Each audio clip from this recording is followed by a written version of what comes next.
इस संसार में हम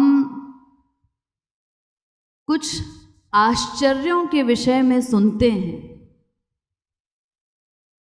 7 आश्चर्य हैं, दुनिया के सबसे बड़े 8 आश्चर्य हैं, लेकिन वस्तुतः देखा जाए तो संसार की प्रत्येक चीज ही आश्चर्यजनक है, क्योंकि उन समस्त कार्यों के पीछे मूल कारण है भगवान, जो हमें दिखाई नहीं पड़ते लेकिन कण कण में व्याप्त हैं, एक एक परमाणु में व्याप्त हैं। लेकिन फिर भी सबसे बड़ा आश्चर्य या ऐसे विडंबना कहिए, वो यही है कि उस भगवान के सर्वव्यापक होते हुए भी जो ईश्वर कण कण में व्याप्त है, सर्वव्यापक है, उस ईश्वर के अस्तित्व के विषय में भी 70-80% लोग प्रश्न चिन्ह लगा देते हैं, उंगली उठाते हैं। भगवान के अस्तित्व को नकार देते हैं। ये कितने बड़े आश्चर्य की बात है। जिस भगवान के कारण हमारा वजूद है, हमारा अस्तित्व है, उस भगवान के ही अस्तित्व को नकार देते हैं लोग।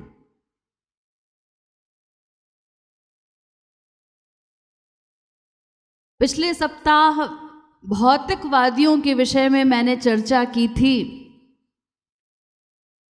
भौतिकवादी को बुद्धिवादी भी कहा जाता है।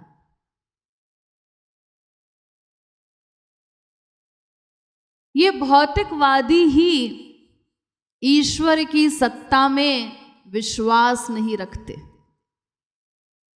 बुद्धिवादी हैं यानी ये और किसी अथॉरिटी को नहीं मानते, वेद को नहीं मानते, अपनी बुद्धि को मानते हैं। केवल अपनी बुद्धि से जो बात समझ में आ जाए, जो बात बुद्धि में बैठ जाए, तो उस अपनी बुद्धि के आधार पर सोच विचार के सिद्धांत बना देते हैं। ऐसा होना चाहिए, ऐसा होना चाहिए, या ऐसा ही होगा। मेरा ख्याल है कि इस प्रकार अपनी बुद्धि के आधार पर वो सिद्धांतों की स्थापना करते हैं, वेद को नहीं मानते। आत्मा, परमात्मा, परलोक, पुनर्जन्म इत्यादि किसी बात में विश्वास नहीं करते। ऐसे ही लोगों को नास्तिक की संज्ञा दी गई है। इनको आप चार्वाकवादी भी कह सकते हैं, क्योंकि जो सबसे प्रसिद्ध नास्तिक दर्शन है वो चार्वाक है। तो ये नास्तिक, ये चार्वाकवादी केवल प्रत्यक्ष प्रमाण को मानते हैं। वो कहते हैं बस प्रत्यक्ष जो दिखाई पड़ रहा है, जो हमारे सामने है, वो ही प्रामाणिक है। बाकी स्वर्ग नरक इत्यादि कुछ नहीं है। स्त्री पति बाप बेटे इत्यादि का मिलन, ये ही स्वर्ग है, और इसके अतिरिक्त जो दुख व्यथा इत्यादि हमारे समक्ष आते हैं, वो ही नरक है। बाकी परलोक इत्यादि की कल्पना वो निरर्थक है, क्योंकि परलोक प्रत्यक्ष नहीं है।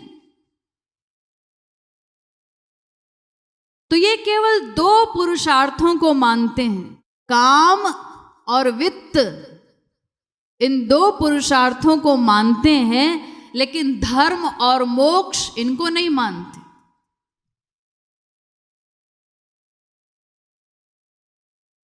वो कहते हैं कि मरने के बाद मैं भी समाप्त हो जाता है। तो मरने के बाद क्या होगा ये किसने देखा है? अरे कुछ लोग कहते हैं कि परलोक के नाम से डराते हैं, मृत्यु के समय फैसला होगा, कयामत के दिन फैसला सुनाया जाएगा या उसके बाद। तो वो कहते हैं कि ये सब निरर्थक है।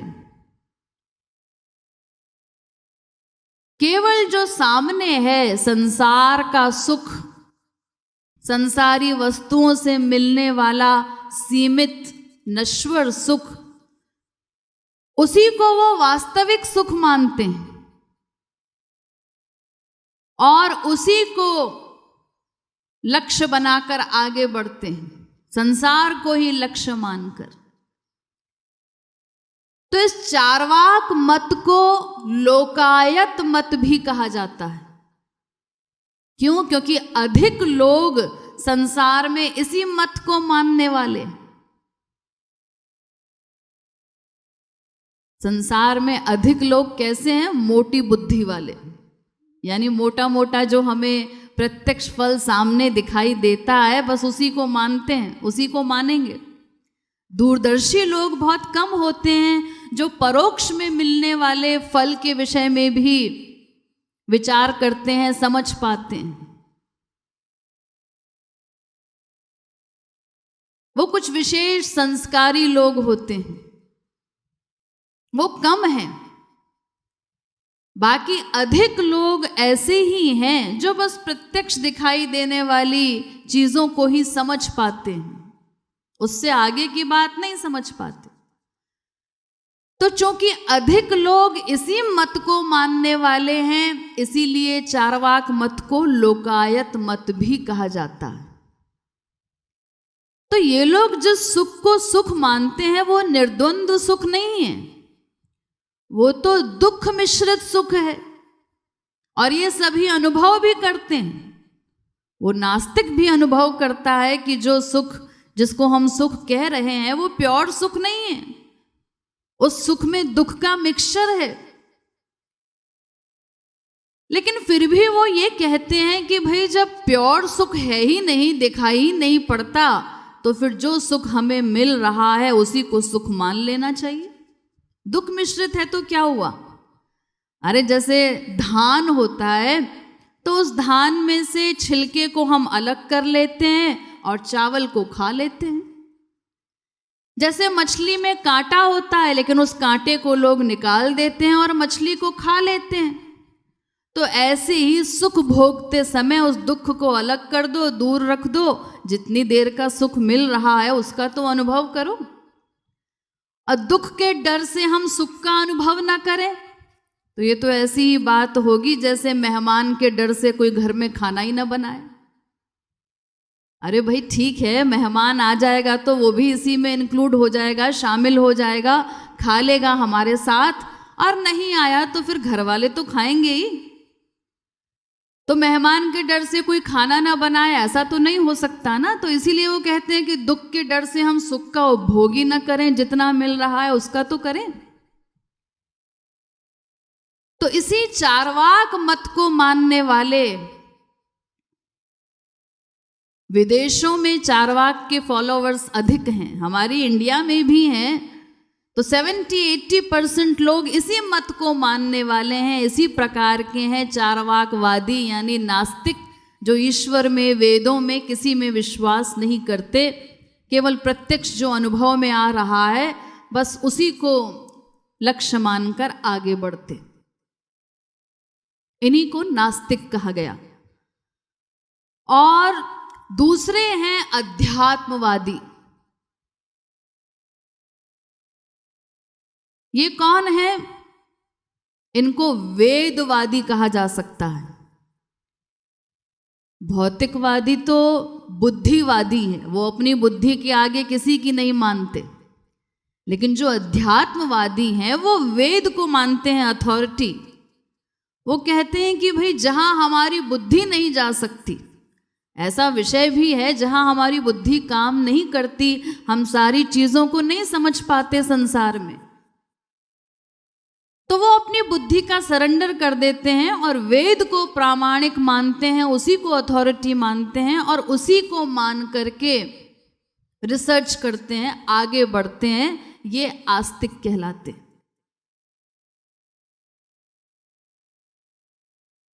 तो आस्तिक कहता है भगवान है, वो भगवान में विश्वास करता है, और नास्तिक भगवान की सत्ता में विश्वास नहीं रखता, वो उसके अस्तित्व से इनकार करता है। तो ये प्रश्न अनादिकाल से उठता चला आया है कि भगवान है या नहीं। और अगर भगवान है भी तो क्या केवल वेद में लिखा है इसीलिए हमें उसको मान लेना चाहिए, या फिर इसका कोई ठोस प्रमाण भी है? क्योंकि ईश्वर हमें कहीं दिखाई तो देता नहीं।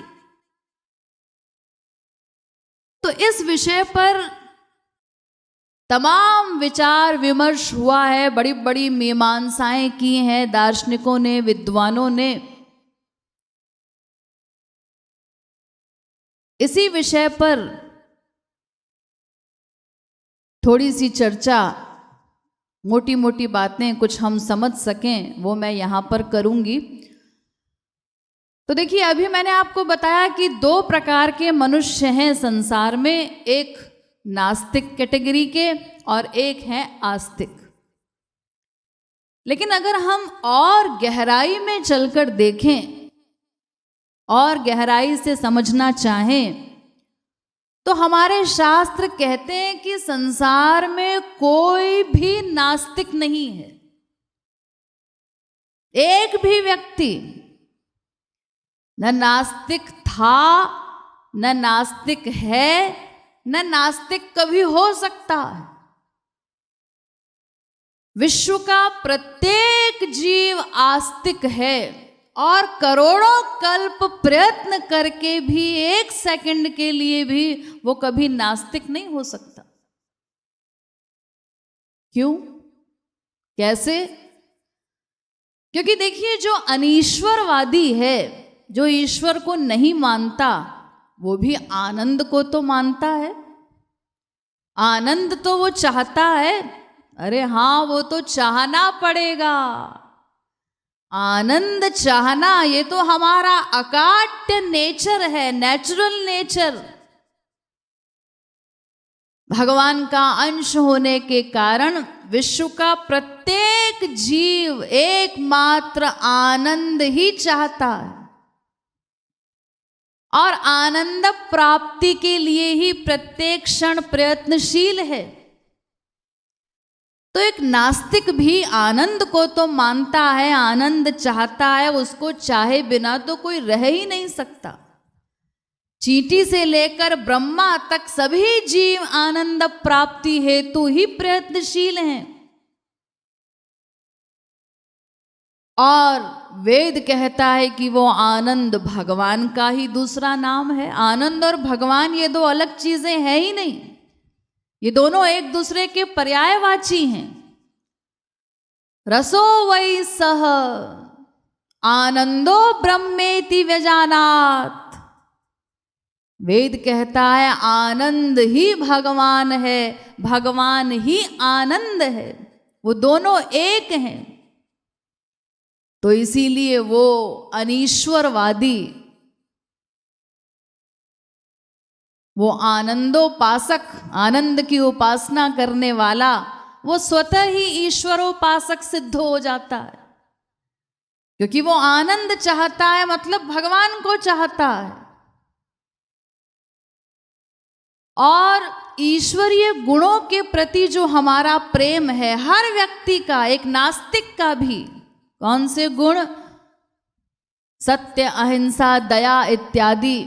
ये मैंने उस दिन भी आपको बताया था कि हर व्यक्ति इन दैवीय गुणों से प्रेम करता है। हर व्यक्ति केवल सच से प्यार करता है, सच को पसंद करता है, झूठ को नहीं। भले ही वो स्वयं दिन रात झूठ बोले, लेकिन वो दिन रात स्वयं झूठ बोलने वाला व्यक्ति भी उससे अगर कोई झूठ बोले तो वो ऐतराज करता है, उसको पसंद नहीं, ऑब्जेक्शन करता है कि मुझसे झूठ क्यों बोले। यानी वो स्वयं झूठ बोल रहा है, फिर भी वो भीतर से झूठ को पसंद नहीं करता, अपने लिए नहीं सुनना चाहता कोई झूठी बात। तो इन ईश्वरीय गुणों से हमारा जो प्रेम है वो भी ईश्वर की सत्ता को सिद्ध करता है। अरे उस अनीश्वरवादी की स्वयं की सत्ता भी ईश्वर को सिद्ध करती है।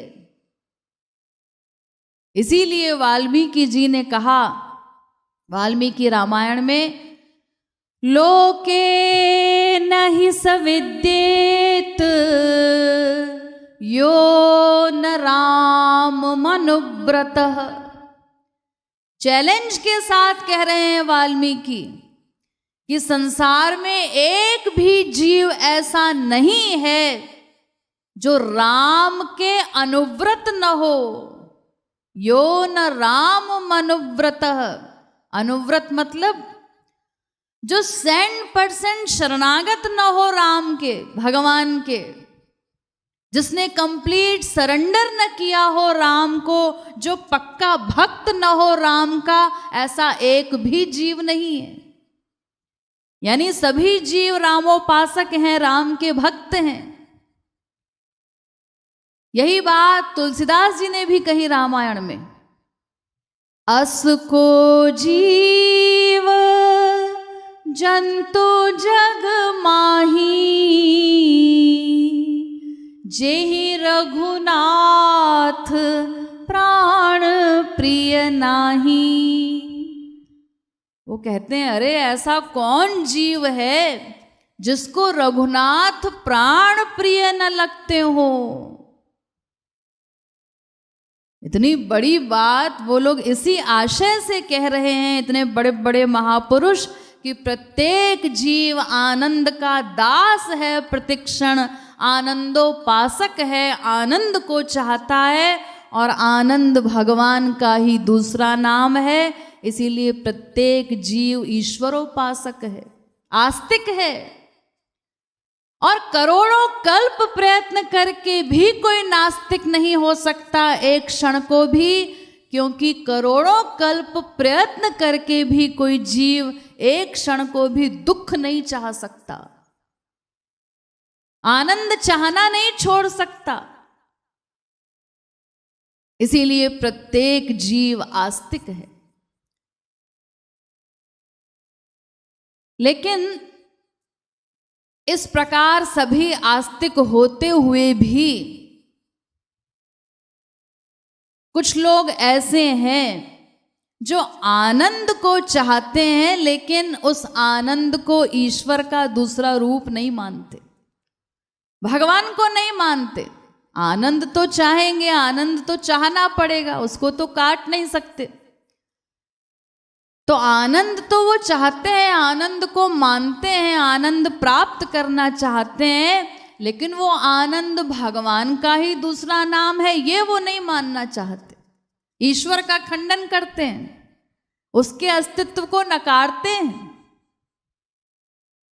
तो ये तो ऐसी ही विचित्र बात है जैसे कोई व्यक्ति कहे, मैं अपने बाप को तो मानता हूं लेकिन मां के पति को नहीं मानता। अरे भाई, तुम्हारा बाप वो मां का पति ही तो है, वही तो तुम्हारा बाप है। ये तो केवल कहने की अलग अलग बात है, उसका पति है, तुम्हारा बाप है, व्यक्ति तो एक ही है। तो ऐसे ही वो अनीश्वरवादी कहता है, हम आनंद को तो मानते हैं लेकिन भगवान को नहीं माने। तो महापुरुष लोग ऐसे भोले भाले लोगों की बातों को सुनकर के भी क्रोधित नहीं होते, नास्तिकों पर भी द्वेष नहीं करते किसी नास्तिक से भी जो भगवान को गाली दे रहा है। ऐसे नास्तिकों के प्रति भी महापुरुषों की करुणा दिन रात बरसती रहती है। वो नाराज नहीं होते उनकी भगवत विरोधी बातों को सुन करके, गुस्सा नहीं होते, बल्कि उनके प्रति भी वो दया का भाव रखते हैं। जैसे एक मां, वो अपने बच्चे के प्रति, बच्चा जब गर्भ में है, लात मार रहा है, पैर चला रहा है अंदर, तब भी वो बुरा नहीं मानती कि ये मेरा दुश्मन है। बच्चा बाहर आ गया, बड़ा हुआ, कई प्रकार की शरारतें कर रहा है, गलतियां करता है, तब भी माँ उसकी उन गलतियों को, उसके उन अपराधों को इग्नोर कर देती है, बुरा नहीं मानती, नफरत नहीं करती अपने बच्चे से। यहां तक कि और बड़ा होने पर वो आवारा हो गया, तब भी माँ की ममता उसके प्रति कम नहीं होती।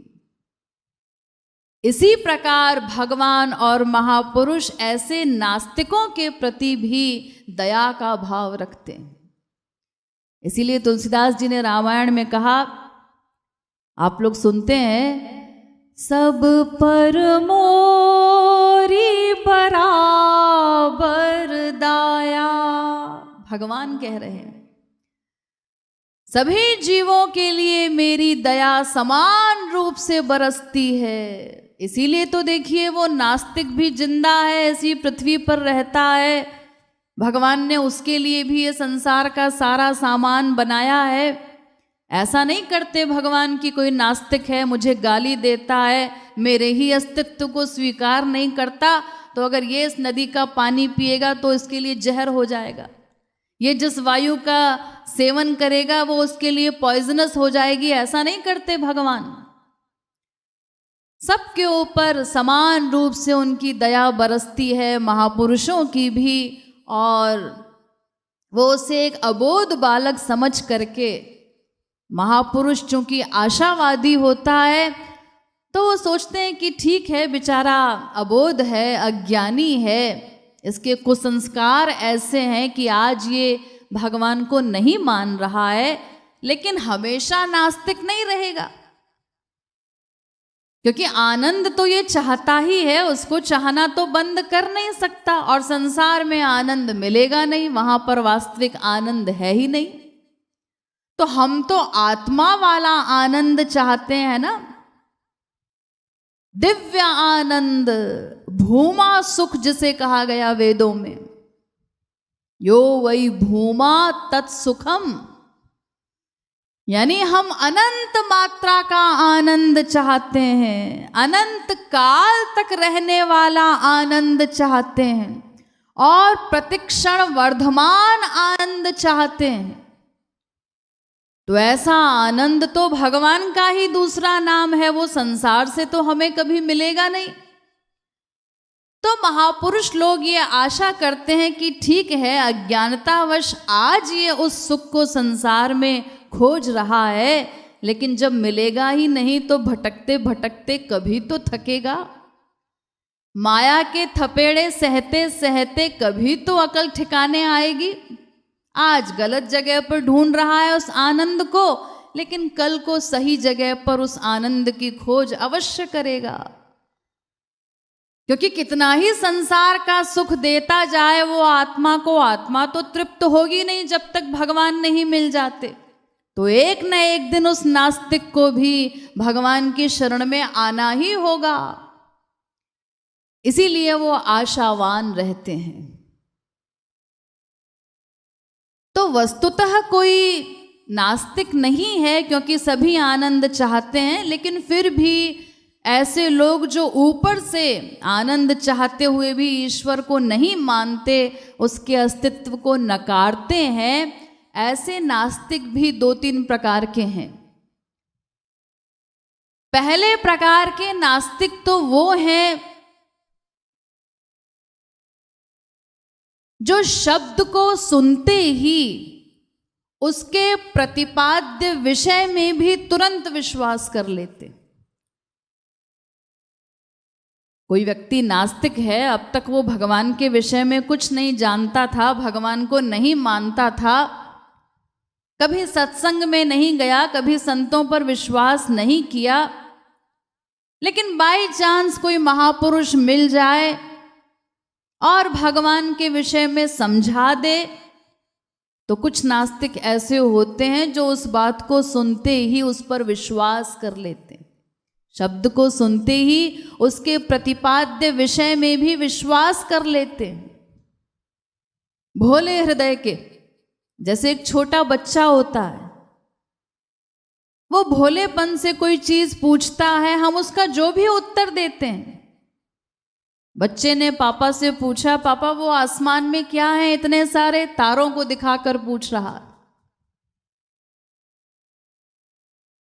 तो उसके पापा कहते हैं, अरे वो बहुत सारे बल्ब लगे हुए हैं आकाश में, उनसे रोशनी हो रही है। अच्छा, वो तुरंत मान लेता, क्योंकि वो भोला है तो कोई तर्क वितर्क, कोई शंका नहीं करता, चुपचाप मान लेता।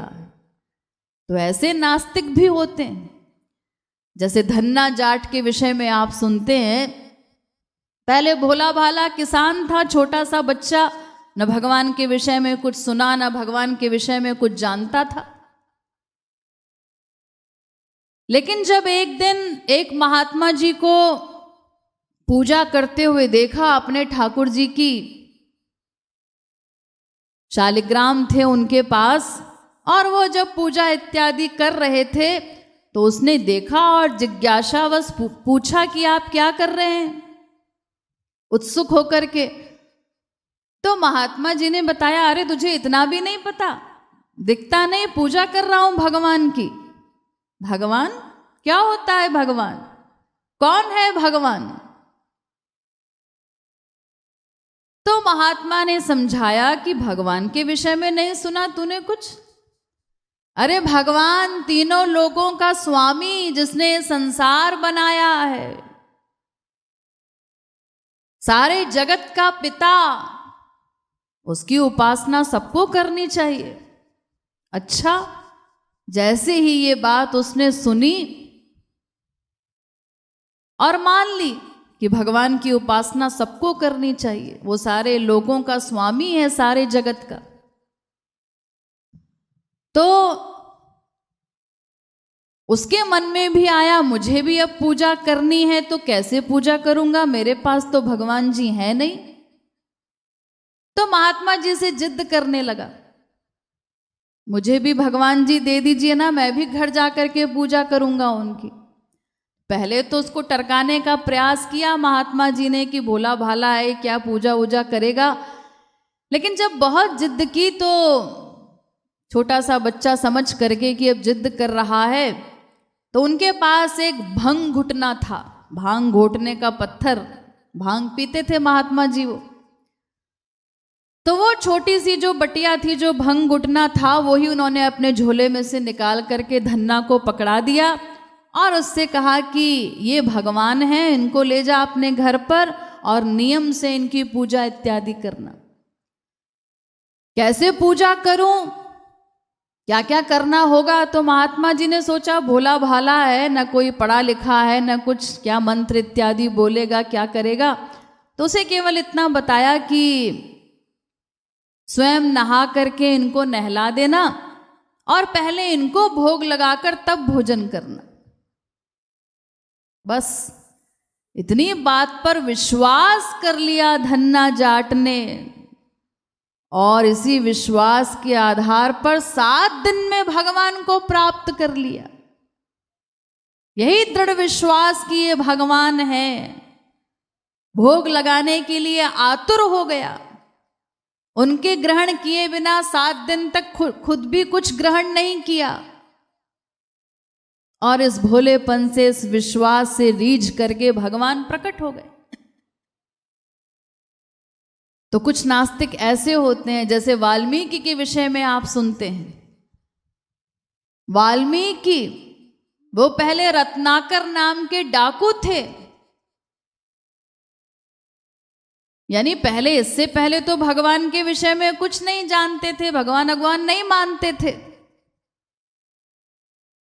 लेकिन जब नारद जी मिले और उन्होंने समझाया जीवन का सार भगवान के विषय में, उस बात पर तुरंत विश्वास कर लिया। ऐसा दृढ़ विश्वास कि नारद जी ने कहा मरा मरा बोलते रहो जब तक मैं लौट करके नहीं आऊं। तो वही मरा मरा बोलते हुए भगवान को प्राप्त कर लिया, महापुरुष बनकर के उठे वो। ऐसा दृढ़ विश्वास। तो एक नास्तिक इस प्रकार के होते हैं जो शब्द को सुनते ही उसके प्रतिपाद्य विषय में विश्वास कर लेते हैं, भोले हृदय के होते हैं, कोई तर्क वितर्क शंका इत्यादि नहीं करते और इसी विश्वास के आधार पर उनका काम बन जाता है। दूसरे प्रकार के नास्तिक वो हैं जो तार्किक प्रवृत्ति के होते हैं, तर्क से ही किसी बात को समझना चाहते हैं। देखिए, ये जो पहली प्रकार के नास्तिक मैंने बताए जो भोले हृदय के होते हैं, जल्दी विश्वास कर लेते हैं, इनके ऐसे विश्वास को अंधविश्वास कहा जाता है। ये जो दृढ़ विश्वास हुआ ऐसे नास्तिकों को, इसी को अंधविश्वास भी कहते हैं। तो ये जो अंधविश्वास है ये बहुत उत्तम भी होता है और बहुत निकृष्ट भी होता है। यानी इससे लाभ भी है बहुत बड़ा और हानि भी हो सकती है बहुत बड़ी। क्योंकि देखिए, अगर ये अंधविश्वास किसी वास्तविक महापुरुष के द्वारा किसी सत्य वस्तु पर हुआ है तो लाभदायक है, हमारा काम बन जाएगा ऐसे अंधविश्वास से। जैसे वास्तविक महापुरुष ने ईश्वर के विषय में बताया, नारद जी ने बताया वाल्मीकि को, यानी महापुरुष के द्वारा वो अंधविश्वास हुआ सत्य वस्तु पर यानी भगवान पर, तो रत्नाकर का काम बन गया। लेकिन अगर यही अंधविश्वास किसी दंभी के द्वारा किसी गलत वस्तु पर हो जाए, गलत चीज में हमारा विश्वास हो गया, किसी दंभी ने गुमराह कर दिया और हमने आंख मूंद कर विश्वास कर लिया, तो फिर ये पतन कारक भी हो जाता है, इतनी बड़ी हानि हो जाती है। और अगर वास्तविक महापुरुष के द्वारा सही चीज पर भी जो हमारा अंधविश्वास है वो भी तब तक लाभदायक नहीं हो सकता जब तक हम प्रैक्टिकल साधना करके उस अवस्था पर न पहुंच जाएं जहां से फिर गिरने की आशंका नहीं होती। यानी प्रैक्टिकल साधना अगर हम कर रहे हैं महापुरुष के द्वारा बताई हुई, तो हमारा वो विश्वास दृढ़ से दृढ़तर होता जाएगा और हम आगे बढ़ते जाएंगे। लेकिन अगर प्रैक्टिकल साधना हम नहीं कर रहे हैं, ऐसे ही अंधविश्वास कर लिया, तो वो विश्वास फिर हमारा आए दिन डगमगाता रहता है। वास्तविक महापुरुष के प्रति वो अंधविश्वास हो या भगवान के प्रति हो, महापुरुष के द्वारा सत्य वस्तु पर भगवान पर वो विश्वास हुआ, लेकिन चूंकि हम तत्व ज्ञान ग्रहण करने में लापरवाही करते हैं, उसको अगर हमने ठीक ठीक नहीं समझा और प्रैक्टिकल साधना भी नहीं कर रहे हैं महापुरुष की बताई हुई, तो फिर हमारा वो अंधविश्वास डगमगाता रहता है। कभी उस महापुरुष के प्रति सद्भावना हो गई, विश्वास बहुत बढ़ गया, कभी किसी चीज में बुद्धि लग गई, फिर वो विश्वास कम हो गया, कभी खत्म हो गया, कभी उसी महापुरुष के प्रति दुर्भावना हो जाती। तो प्रैक्टिकल साधना के अभाव में वो विश्वास भी टिक नहीं पाता, टिकाऊ नहीं होता। तो इसीलिए कंक्लूजन ये निकला कि वो अंधविश्वास ठीक नहीं है, क्योंकि अगर दंभी के द्वारा गलत वस्तु के प्रति हो गया वो विश्वास तो सर्वनाश निश्चित है ही। लेकिन अगर सही महापुरुष के द्वारा सत्य वस्तु पर भी वो विश्वास हुआ है, तो साधना के अभाव में वो टिक नहीं पाता है, पतन की आशंका बनी रहती।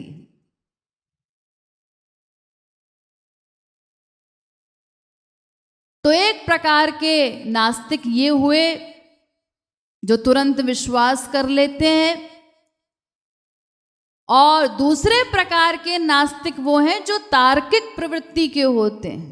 वो तर्क के आधार पर हर प्रकार से लॉजिक से किसी बात को समझना चाहते हैं, और पूरा समझने पर जब बुद्धि में कोई बात बैठ जाए तब वो किसी चीज को स्वीकार करते हैं।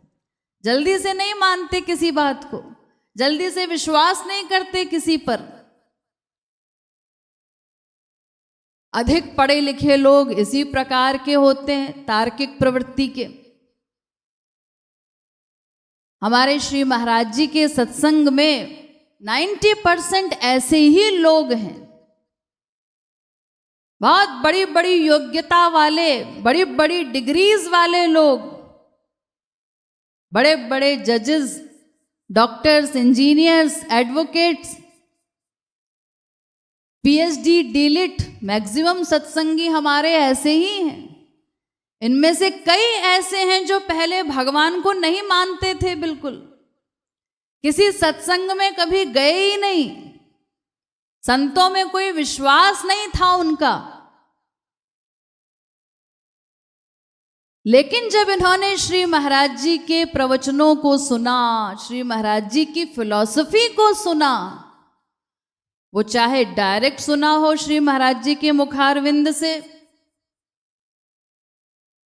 या टीवी चैनल्स पर जो श्री महाराज जी के प्रवचन आ रहे हैं टीवी पर सुना हो, केवल दर्शन भी न किए हो अभी, और या फिर उनके प्रचारकों के माध्यम से भी सुनी हो ये फिलॉसफी, तो उस फिलॉसफी से वो इतने अधिक प्रभावित हुए कि बड़े बड़े नास्तिक भी फिर आस्तिक बन गए। श्री महाराज जी के इस दिव्य ज्ञान के आगे नतमस्तक हो गए, क्योंकि श्री महाराज जी की फिलॉसफी है ही ऐसी। अरे वो समस्त वेदों शास्त्रों पर आधारित है, प्रामाणिक है, वो तो ठीक है, लेकिन जो वेदों को न भी माने, शास्त्रों पर जिसका विश्वास न भी हो, तो श्री महाराज जी लॉजिक से भी उन्होंने इस फिलॉसफी को इस प्रकार प्रकट किया है कि उनके लॉजिक के आगे, उनके अकाट्य तर्कों के आगे भी कोई टिक नहीं पाता। बड़े बड़े नास्तिकों ने सरेंडर किया है, वो इतनी लॉजिकल है, इतनी साइंटिफिक है श्री महाराज जी की फिलॉसफी। यहां तक कि डेली लाइफ के एग्जाम्पल्स देकर के श्री महाराज जी ने इसको इस प्रकार से प्रस्तुत किया है कि वो एक बोंदू भट्ट अंगूठा छाप से लेकर बृहस्पति तक सभी के समझ में आ जाए। कोई उनकी किसी बात को काट नहीं सकता, अकाट्य फिलॉसफी है। वो स्वयं अनुभव कर सकता है उनकी बताई बातों के आधार पर कि हाँ वास्तविकता यही है। केवल एग्जाम्पल्स के आधार पर भी उसको श्री महाराज जी ने इतने सरल रूप में प्रस्तुत किया है। इसीलिए तो देखिए इस फिलॉसफी के आगे काशी के विद्वान, जब श्री महाराज जी को ये उपाधि मिली काशी विद्वत परिषद के द्वारा, तो भारतवर्ष के टॉप मोस्ट लगभग 500 विद्वान उस समय काशी विद्वत परिषद में थे। बड़ी बड़ी आयु वाले, श्री महाराज जी की आयु तो उस समय केवल 34 वर्ष की थी जब श्री महाराज जी को काशी में बुलाया गया था काशी के विद्वानों के द्वारा। उनके निमंत्रण पर श्री महाराज जी काशी पहुंचे थे। तो उस समय जो श्री महाराज जी का धारा प्रवाह प्रवचन हुआ संस्कृत में, वो विद्वान बड़ी बड़ी आयु वाले थे, कोई 70 वर्ष का, कोई 80 वर्ष का, कोई 90 वर्ष का, जिसने अपना पूरा पूरा जीवन केवल एक ग्रंथ के अध्ययन में बिता दिया था, उसी की रिसर्च करने में।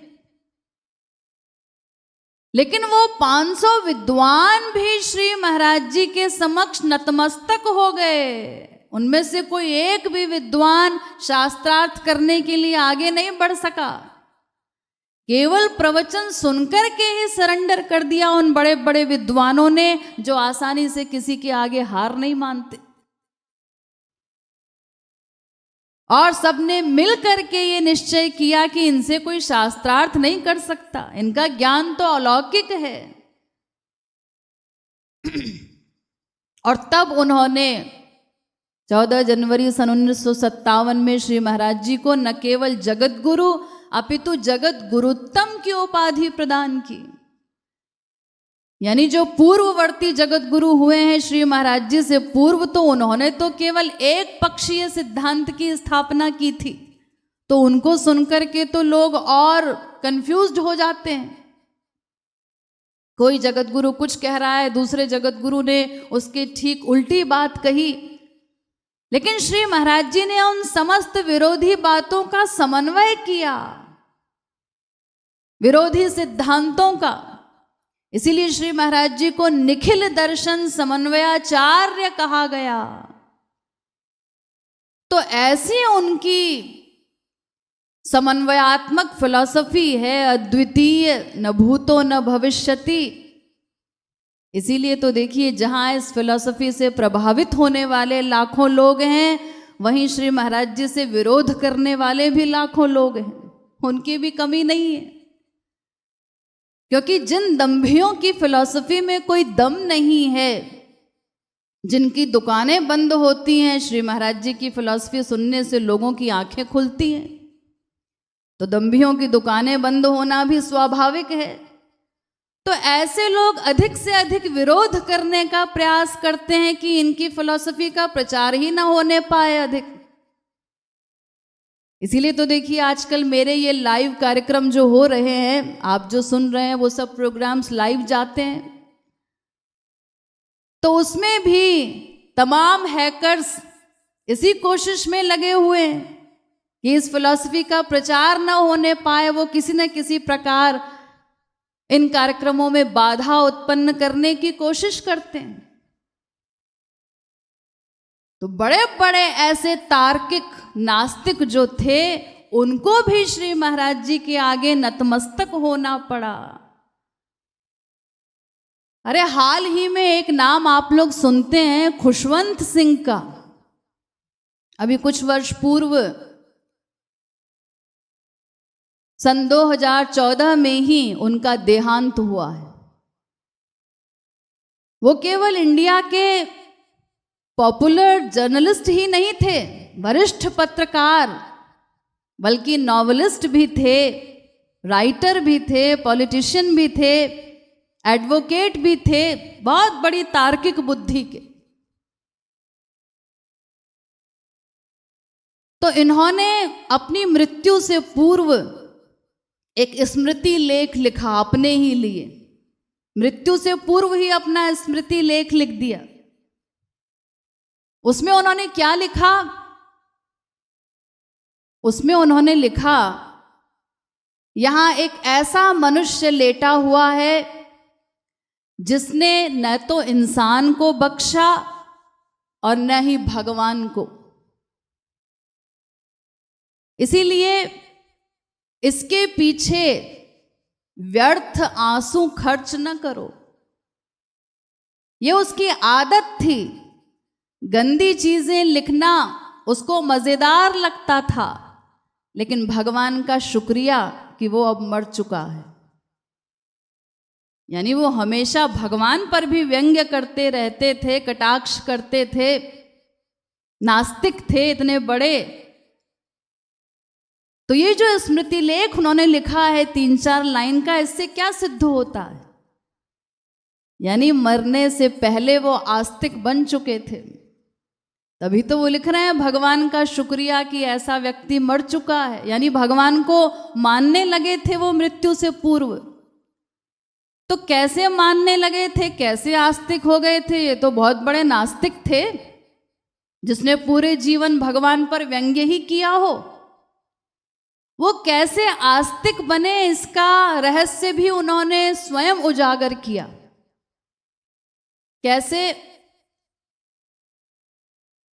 श्री महाराज जी के 50वें जगत गुरुत्तम दिवस पर उन्होंने अपना बधाई संदेश श्री महाराज जी को भेजा था लिख करके। वो मैं एज इट इज़ उन्हीं के वर्ड्स में आपको सुना रही हूँ, इंग्लिश में है तो आपको पता चलेगा आगे। I am a Nastic, but deeply interested in all religions. Like other people, I have been trying to find answers to 3 questions. Where have we come from? ये पहला क्वेश्चन। दूसरा, how should we conduct ourselves in the life given to us? और तीसरा प्रश्न है, where do we go when we die? In the quest for answers to these questions, I read sacred texts, listen to talks given by holy men and scholars of religion. The one who impressed me above others is Kripaluji Maharaj. I am most impressed by what Kripaluji Maharaj has to say. His scholarship is profound. His memory of chapter and verse he quotes from world scriptures is phenomenal. He is lucid, his logic irrefutable, and his manner of putting across his ideas most convincing. He is, in short, my idea of a Jagadguru in the true sense of word. I listen to him in rapt attention and share the joy of singing and dancing at the end of his sermon. Kripaluji brings happiness in people's lives. I pay him homage in the 50th anniversary of his recognition as the Jagat Guru. यानी ऐसा प्रकांड नास्तिक, लेकिन उनके मन में भी ये प्रश्न तो बने ही रहे, मैं कौन हूँ, कहाँ से आया हूँ, मरने के बाद कहाँ जाऊँगा। ये प्रश्न एक नास्तिक के मन में भी बने रहते हैं। हमारा लक्ष्य क्या है, हम सुख कहाँ से प्राप्त कर सकते हैं, इत्यादि बातें, ये सारे प्रश्न एक नास्तिक के मन में भी कौंधते रहते हैं। तो इनके मन में भी ये प्रश्न उठते रहे और इसके लिए इन्होंने तमाम प्रवचन भी सुने और कई बुक्स भी पढ़ी थी, लेकिन वो प्रभावित केवल श्री महाराज जी के प्रवचनों से हुए।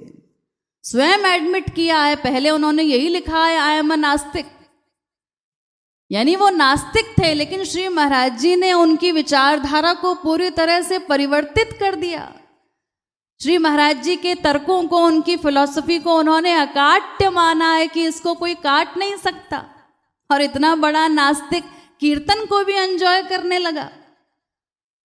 टीवी पर श्री महाराज जी के प्रवचनों के बाद जो कीर्तन आ रहे हैं उनको सुनकर भी वो विभोर हो रहा है, आनंद का अनुभव कर रहा है। श्री महाराज जी के नृत्य के दर्शन करके भी विभोर हो रहा है और उन्होंने माना कि श्री महाराज जी लोगों के जीवन को आनंद से भर रहे हैं।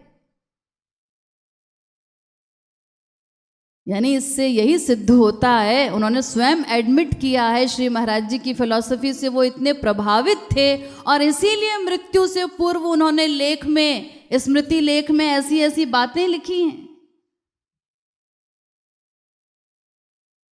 उन्होंने लिखा ना कि मैंने न इंसान को बख्शा और न भगवान को, यानी पूरे जीवन में व्यंग्य ही करता रहा भगवान पर भी, लेकिन मेरे पीछे आंसू खर्च न करो, यानी मैं अच्छा व्यक्ति नहीं था, मैंने तो भगवान तक को नहीं माना, मेरे लिए रोने से क्या फायदा।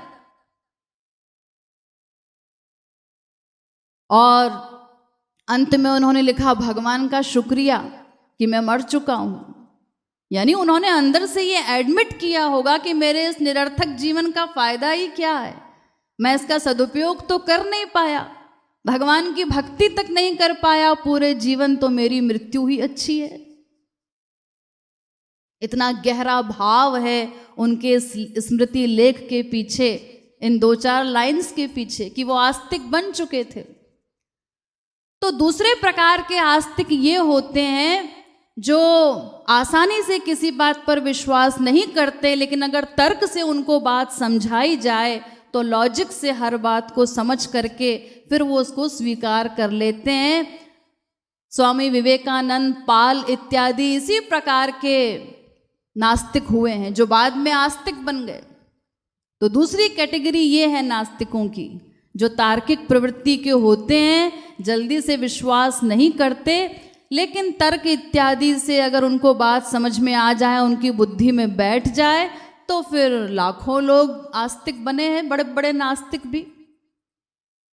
और तीसरे प्रकार के नास्तिक वे हैं जो पहले तो किसी की बात को सुनना ही नहीं चाहते।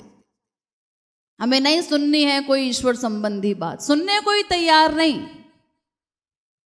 और अगर सुन भी ले तो उसको समझना नहीं चाहते, समझने का प्रयास ही नहीं करते। और अगर कोई समझ भी जाए, कोई बात उनको लग भी रहा है कि ठीक है, समझ में आ भी रही है, उसके बाद भी दुराग्रह के कारण, जिद के कारण उस बात को मानना नहीं चाहते, स्वीकार नहीं करना चाहते। ऐसे नास्तिकों का कोई इलाज नहीं है। इन्हीं के लिए, ऐसे ही नास्तिकों के लिए तुलसीदास जी ने लिखा, मूरख हृदय न चेत, यदि गुरु मिलहि विरंच सम। यानी इनके लिए तो अगर आदि गुरु ब्रह्मा भी आ जाए इनको समझाने के लिए, तो भी मूर्ख हृदय न चेत, ऐसे लोगों को बोध नहीं करा सकते। जो इतना दुराग्रही हो कि समझना ही न चाहे, तो उसका कल्याण कैसे होगा? अरे कोई व्यक्ति अगर सोया हुआ है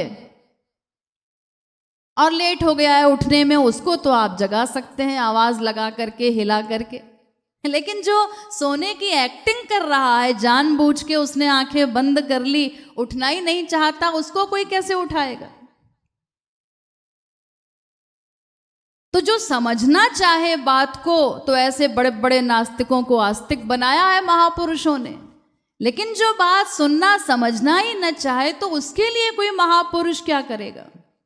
अरे महापुरुष ऐसा चैलेंज तो कर नहीं सकता कि तुम नास्तिक हो, भगवान को नहीं मानते, तो अभी तुम्हारे सामने भगवान को खड़ा कर दूंगा। ऐसा चैलेंज कोई महापुरुष नहीं करता, अन्यथा तो कोई भी नास्तिक बचता ही ना है इस संसार में। सभी को आस्तिक बना दिया होता उन्होंने, सभी गोलोक पहुंच गए होते। अरे स्वयं भगवान अवतार लेकर आते हैं, वो भी किसी को आस्तिक नहीं बना सकते इस प्रकार। गए तो थे भगवान श्री कृष्ण दुर्योधन के पास, उसको समझाने के लिए शांति दूत बनकर गए थे, शांति की याचना लेकर। और जब बात नहीं मानी दुर्योधन ने, तो अपना विराट स्वरूप तक दिखाया उसको। लेकिन वो विराट स्वरूप देख करके भी क्या हाल हुआ दुर्योधन का? उसने उस विराट स्वरूप को भी भगवान की जोकरी बता दिया। मैं तुम्हारी इस जोकरी के चक्कर में आने वाला नहीं हूं, इतना मूर्ख नहीं हूं। सुचक्रम नैव दास्यामि बिना युद्धेन केशव। अरे तुम 5 गांव की बात करते हो, मैं सुई की नोक के बराबर भी जमीन नहीं दूंगा पांडवों को। और लौट आए श्री कृष्ण, कुछ नहीं कर सके। अरे कोई भी डॉक्टर किसी का इलाज कैसे कर सकता है? तभी ना जब पेशेंट तैयार हो इलाज करवाने के लिए, दवाई लेने के लिए, डॉक्टर की बात मानने के लिए। लेकिन जो पेशेंट दवाई लेना ही ना चाहे, उसको दुनिया का कोई डॉक्टर कैसे ठीक कर देगा? कोई विद्यार्थी पढ़ने को ही तैयार ना हो, तो बड़ा से बड़ा प्रोफेसर क्या कर लेगा उसके लिए?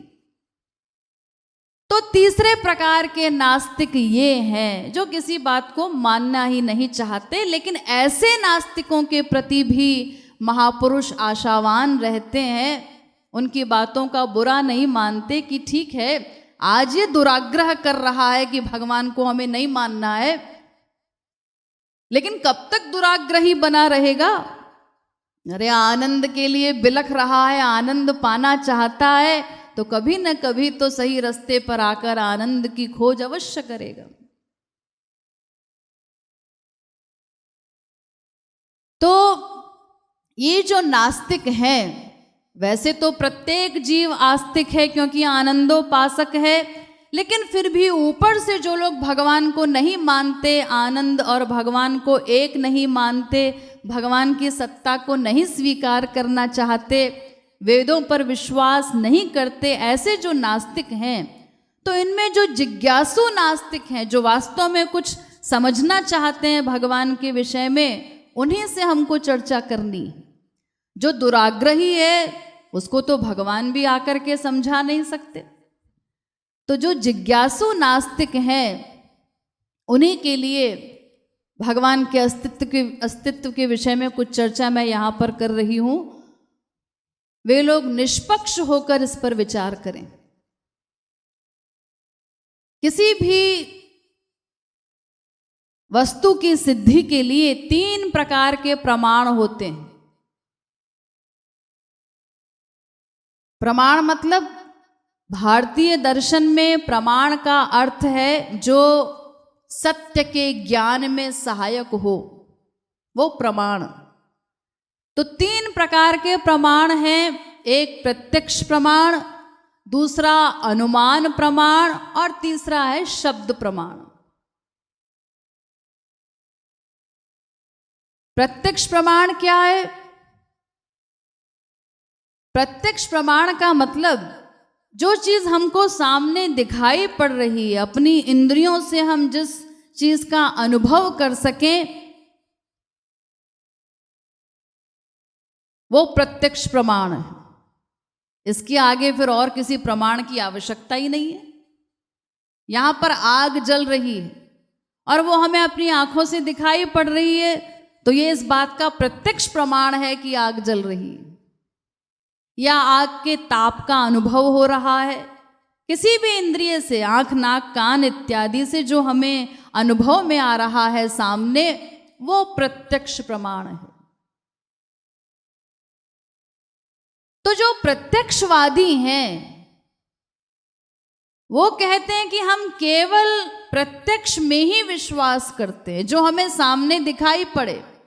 तो ईश्वर क्योंकि सामने हमें दिखाई नहीं पड़ता, किसी भी इंद्रिय से हमें उसका अनुभव नहीं होता, इसीलिए हम उस ईश्वर के अस्तित्व को नहीं मानते कि ईश्वर नाम की कोई चीज है। प्रत्यक्ष प्रमाण के आधार पर वो भगवान के अस्तित्व को नकारते हैं। लेकिन ऐसे प्रत्यक्षवादियों से थोड़ी देर बात कर ली जाए। प्रत्यक्षवादी महोदय, आप ये बताइए, आपने अपने आप को देखा है क्या? ये जो दिन रात हम मैं का अनुभव करते हैं, सोने पर भी, स्वप्नावस्था में भी मैं, सुषुप्ति अवस्था में भी मैं।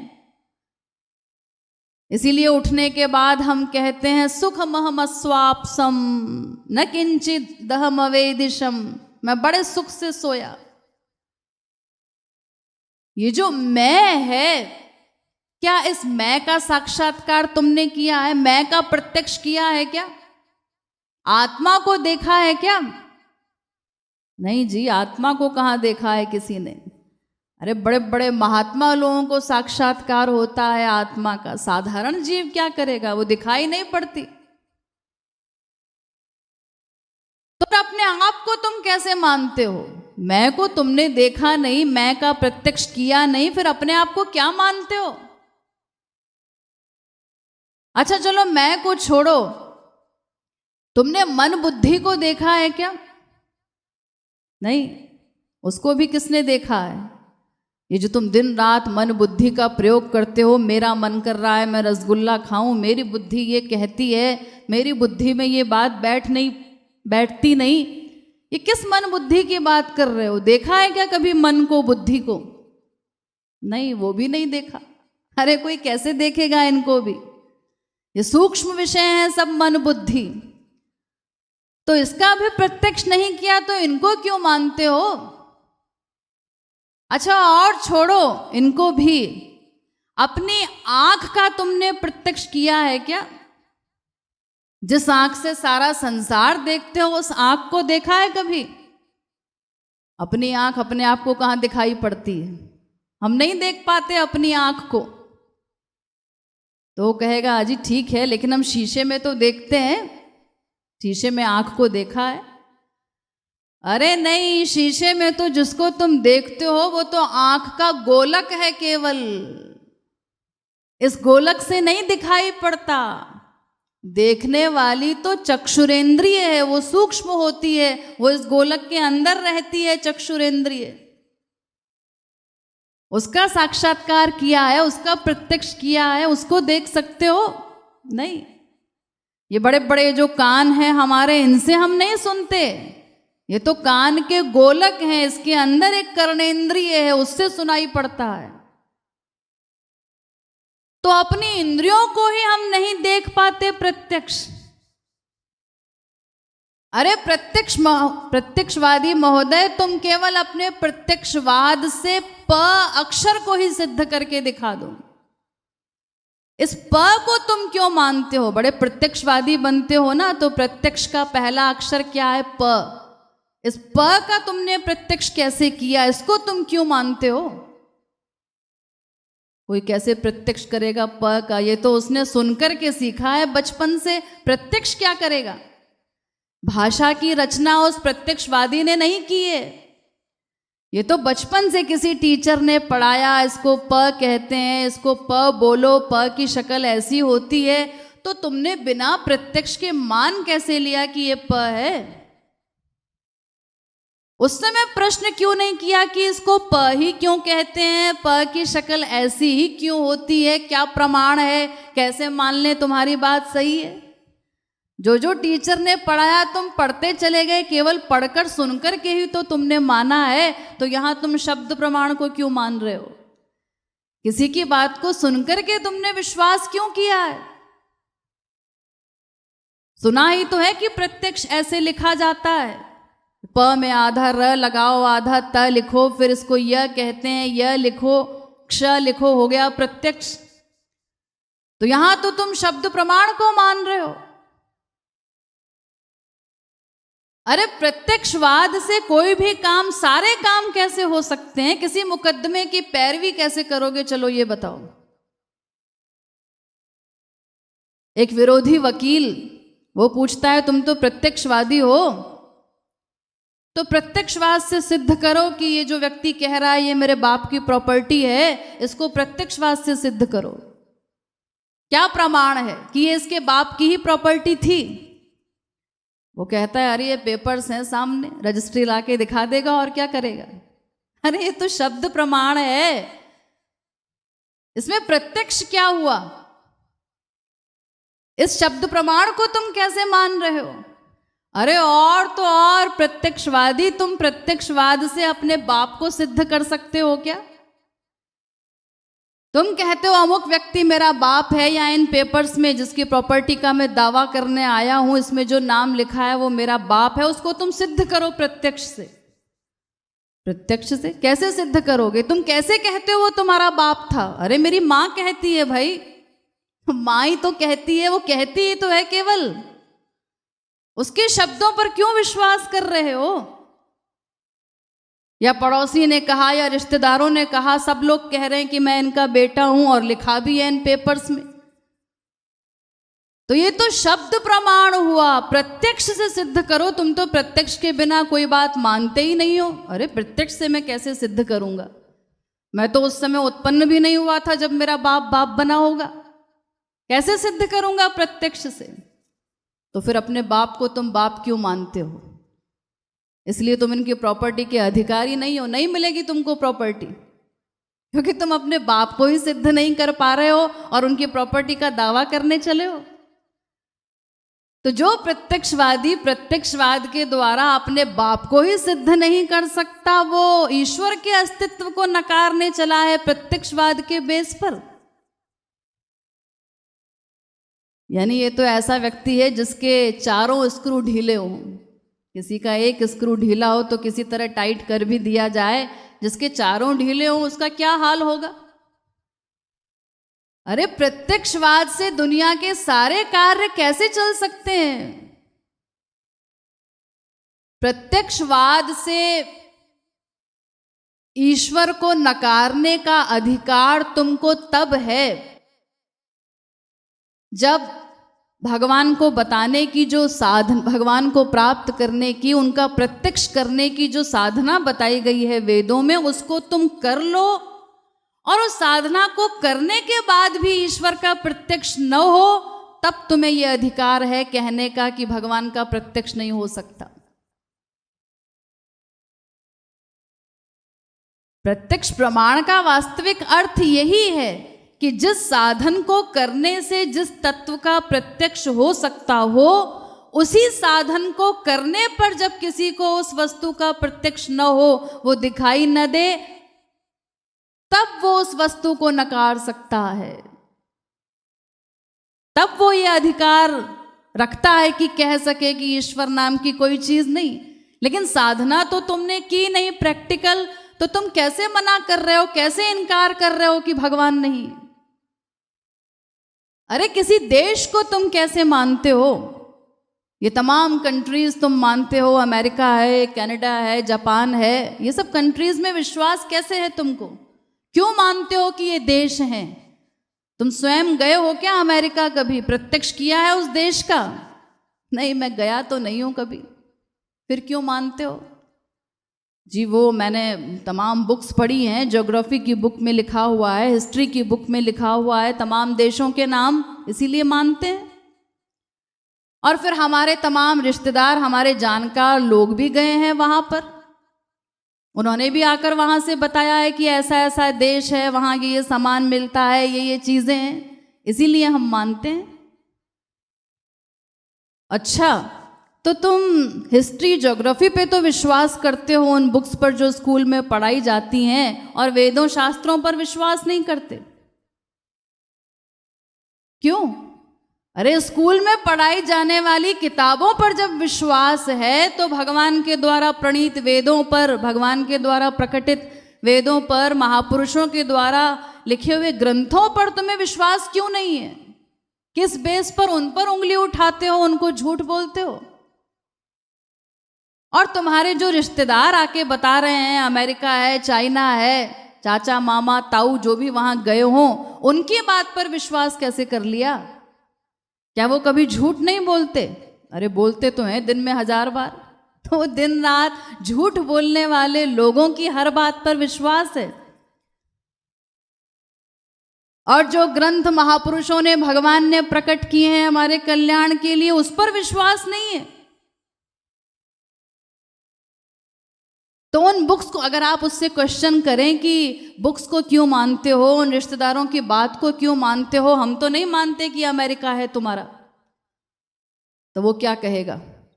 वो झुंझला के कहेगा कि अगर तुम्हें मेरी बात पे विश्वास नहीं है तो फिर मैं तुम्हें रास्ता बता देता हूं, फ्लाइट की टिकट ले लेना और ऐसे ऐसे जाना, तुम अमेरिका पहुंच जाओगे।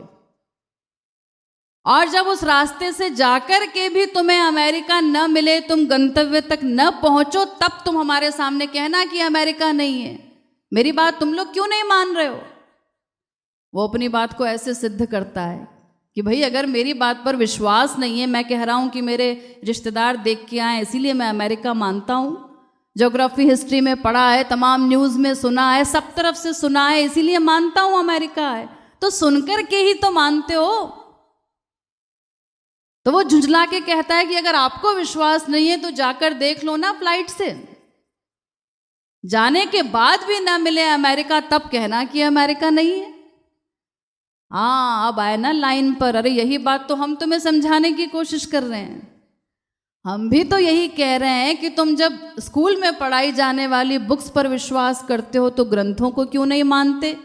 रिश्तेदारों की बात पर विश्वास कर लिया तो महापुरुषों की बात मानने में शर्म क्यों?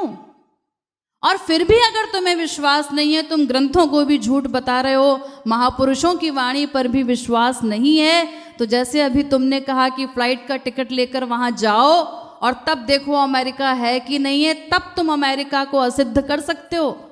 तो ऐसे ही हम भी तुमसे यही कह रहे हैं कि पहले जो साधना बताई गई है भगवान को प्राप्त करने की वेदों शास्त्रों में, पहले उस साधना को करके देखो, वो पूरी पूरी कर लो ठीक ठीक, उसके बाद भी भगवत दर्शन न हो, तब तुम कह देना कि भगवान का अस्तित्व नहीं, तब हम भी मान लेंगे। बिना साधना किए, बिना उस रास्ते पर चले तुम पहले से कैसे उनके अस्तित्व से इनकार कर सकते हो? क्योंकि ईश्वर दिव्य विषय है, उसे हम अभी इन माइक आंखों से नहीं देख सकते, माइक इंद्रियों से ग्रहण नहीं कर सकते। हर चीज के लिए एक नियम है ना। जैसे देखिए आंख है, तो आंख क्या करती है? वो केवल रूप को ग्रहण करती है। आंख से हम सुनने का काम तो नहीं कर सकते ना। ऐसे ही कान है, कान केवल शब्द को ग्रहण करते हैं, तो कान से हम रूप नहीं ग्रहण कर सकते, आंख वाला काम नहीं कर सकते। हर जगह एक नियम, कायदा, कानून है।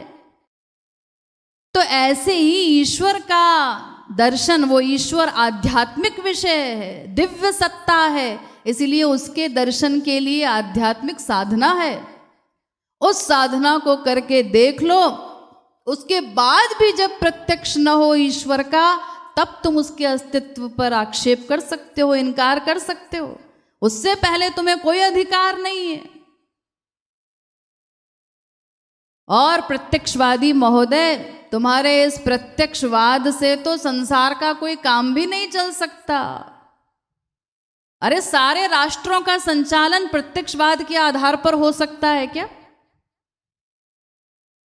एक प्राइम मिनिस्टर अगर प्रत्यक्ष को मानेगा, प्रत्यक्षवाद के बिना कोई काम ही नहीं हो सकता, तो फिर तो उसको सर्वांतर्यामी होना पड़ेगा, हर जगह पहुंचना पड़ेगा हर काम को करने के लिए, प्रत्यक्ष करने के लिए। एक जज किसी भी मुकदमे को कैसे सॉल्व करेगा? प्रत्यक्षवाद के आधार पर। उसको भी अपने तमाम रूप बनाने पड़ेंगे, उन जगहों पर पहुंचना पड़ेगा, तब जाके वो मुकदमा सॉल्व होगा।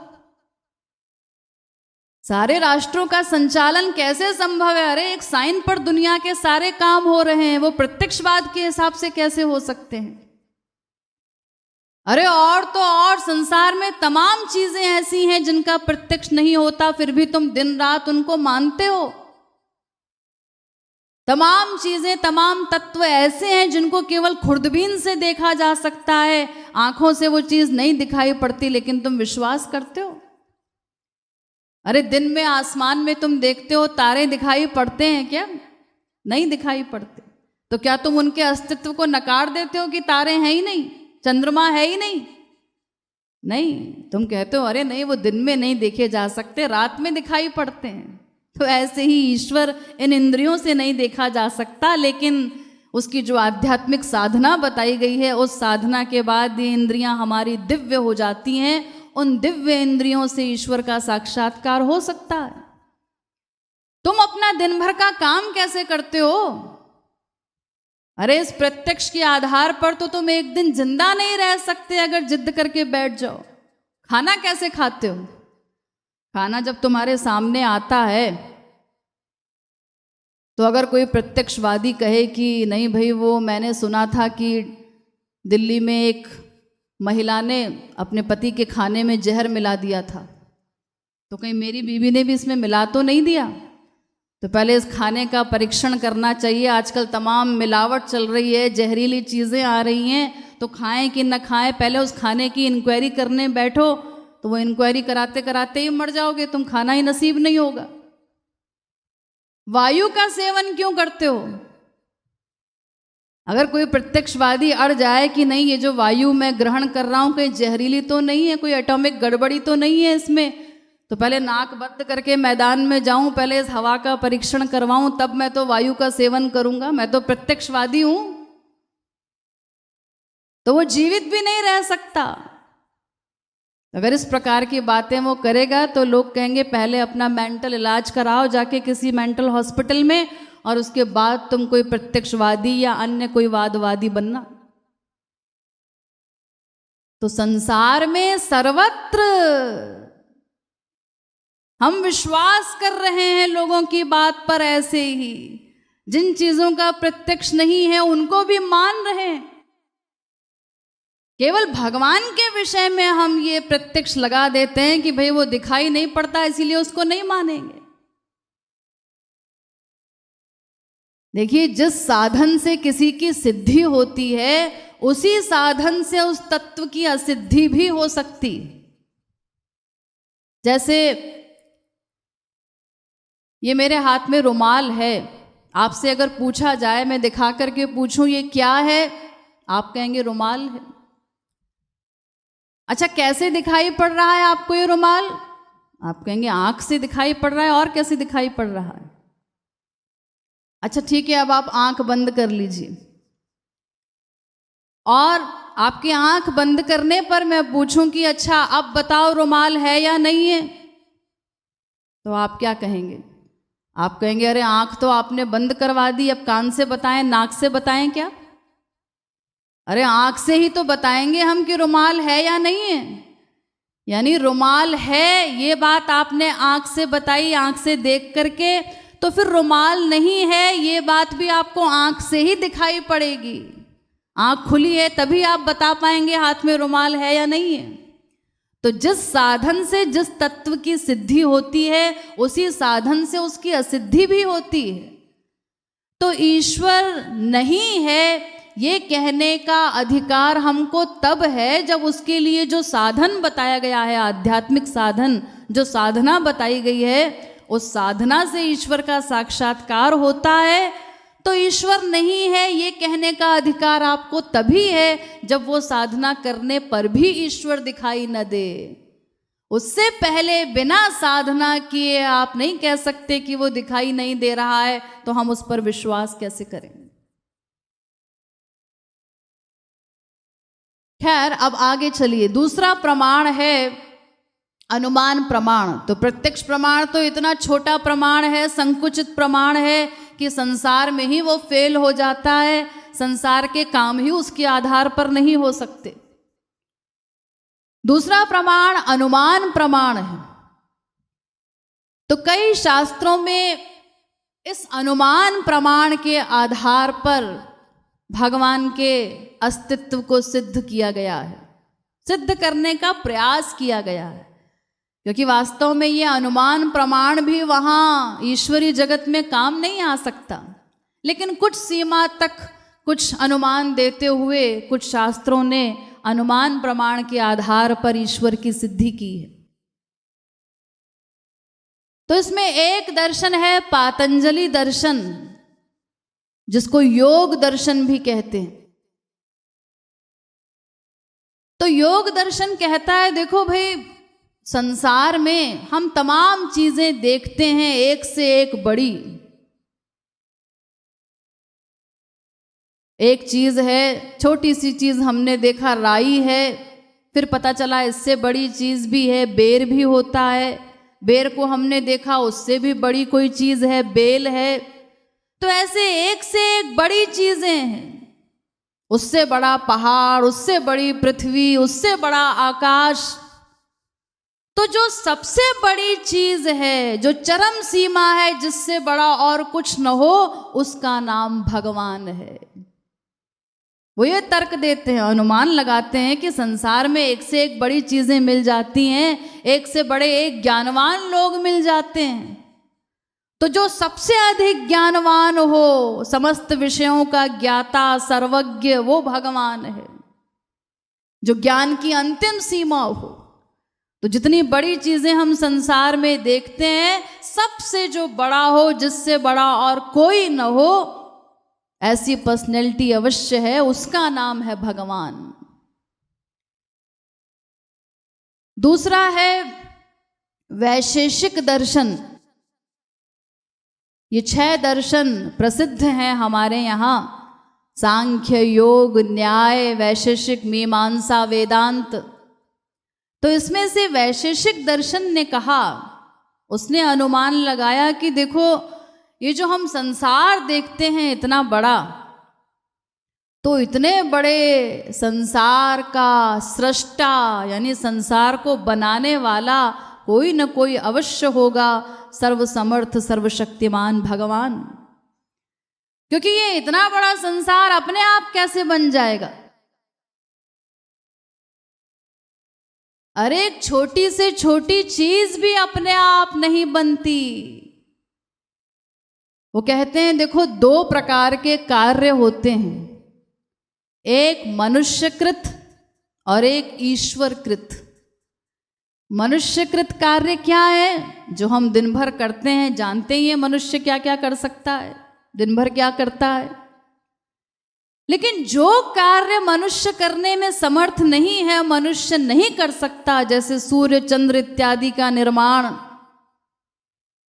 सृष्टि का निर्माण, जहां मनुष्य की सामर्थ्य नहीं है, न प्राणी बुद्धिभ्यो संभवात, जहां मनुष्य की बुद्धि काम नहीं करती बनाने की तो बात छोड़ो, जो वो नहीं कर सकता वो कार्य ईश्वर कृत माने जाते हैं। इसलिए माने जाते हैं क्योंकि संसार में देखा जाता है कि एक छोटी से छोटी चीज भी अपने आप नहीं बन सकती। अरे एक मिट्टी का घड़ा छोटा सा, वो आपसे पूछा जाए कैसे बना है तो आप क्या कहेंगे? इसका साधारण सा उत्तर ये है कि मिट्टी से बना है। लेकिन केवल मिट्टी से घड़ा नहीं बन सकता, मिट्टी तो यहाँ तमाम पड़ी है, वो अपने आप तो घड़ा नहीं बन जाएगी। तो उसके लिए फिर विशेष उत्तर दिया जाता है कि नहीं, केवल मिट्टी से नहीं बन सकता घड़ा, ये तो उपादान कारण है, लेकिन वो दंड चक्र इत्यादि सब साधन भी हो और बनाने वाला कुमार भी हो, कोई न कोई निमित्त कारण। लेकिन वो दंड चक्र इत्यादि सामान रखा है और कुमार भी है, लेकिन अगर कुमार में ठीक से घड़ा बनाने की योग्यता नहीं है तब भी वो घड़ा नहीं बन सकता। अच्छा, अगर योग्यता भी हो, उसे सुंदर से सुंदर घड़ा बनाना आता भी है, सामान भी सब रखा है, मिट्टी भी है, दंड चक्र सब कुछ है, लेकिन अगर उस कुमार की इच्छा ही नहीं है बनाने की तो क्या घड़ा बन जाएगा? नहीं। यानी इच्छा भी हो और केवल वो इच्छा कर ले कि मैं घड़ा बनाऊंगा या बना लूं, तो उसके इच्छा करने मात्र से घड़ा नहीं बन जाएगा। इच्छा के बाद फिर वो चेष्टा भी हो, वो अपने स्थान से उठे, प्रयत्न करे बनाने का, उस चेष्टा के बाद क्रिया भी हो, प्रैक्टिकल उसको बनाना वो शुरू करे और पूरा एंड तक उस क्रिया को संपन्न करे, तब जाके वो एक छोटा सा घड़ा निर्मित होगा। ज्ञान जन्या भवेद इच्छा, इच्छा जन्या भवेत् कृति, कृतिजन्या भवेत् चेष्टा, चेष्टा जन्या क्रियोच्यते। यानी एक छोटे से घड़े को बनाने के लिए इतनी सब चीजें चाहिए, मिट्टी भी, दंड चक्र इत्यादि साधन भी, कुमार भी हो, घड़ा बनाने की योग्यता भी हो, फिर इच्छा भी हो, चेष्टा भी हो, क्रिया भी हो, तब जाके वो एक छोटा सा घड़ा बनेगा। तो इतना बड़ा संसार अपने आप बन गया बिना किसी निर्माता के। तो वो संसार का निर्माता भगवान ही है, वैशेषिक दर्शन कहता है। क्योंकि मनुष्य का तो ये हाल है कि वो तो भगवान के बनाए हुए संसार को समझ तक नहीं पा रहा है। अरे एक तिनके का भी ज्ञान प्राप्त नहीं कर पा रहा है, उसको नहीं परिभाषित कर पा रहा है आज का विज्ञान। एक सिर का बाल तक नहीं बना पाया। और विज्ञान स्वयं इस बात को स्वीकार करता है। क्या कहते हैं बड़े बड़े वैज्ञानिक कि आज तक हमने यही जाना है कि कुछ नहीं जाना है।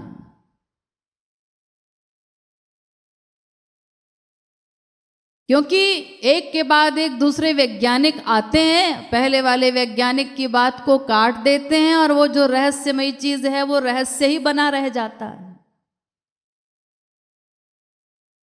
जहां उनकी बुद्धि नहीं पहुंचती उस तत्व को वो केवल अव्यक्त कह के छोड़ देते हैं कि कोई अव्यक्त शक्ति है, लेकिन उस अव्यक्त को भगवान नहीं कहना चाहते, भगवान नहीं मानना चाहते। ये जिद्द है।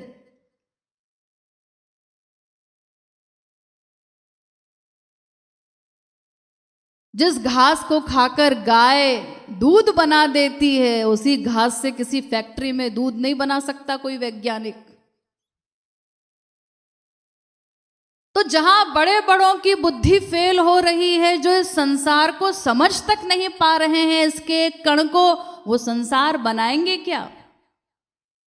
तो ये संसार तो भगवान के द्वारा बनाया गया है।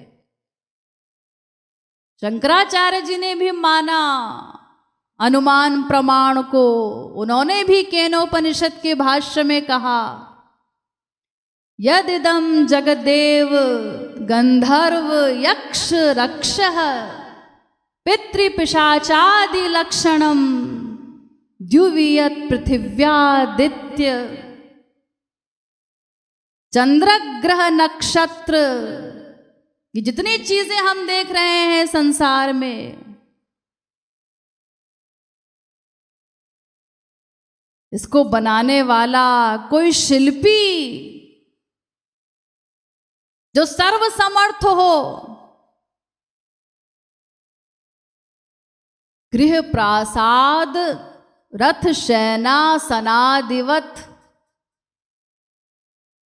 उन्होंने कहा जैसे ये छोटी छोटी चीजें हम संसार में देखते हैं, एक मेज है, कुर्सी है, खाट है, अरे ये भी बिना किसी बढ़ई की सहायता के नहीं बन सकती।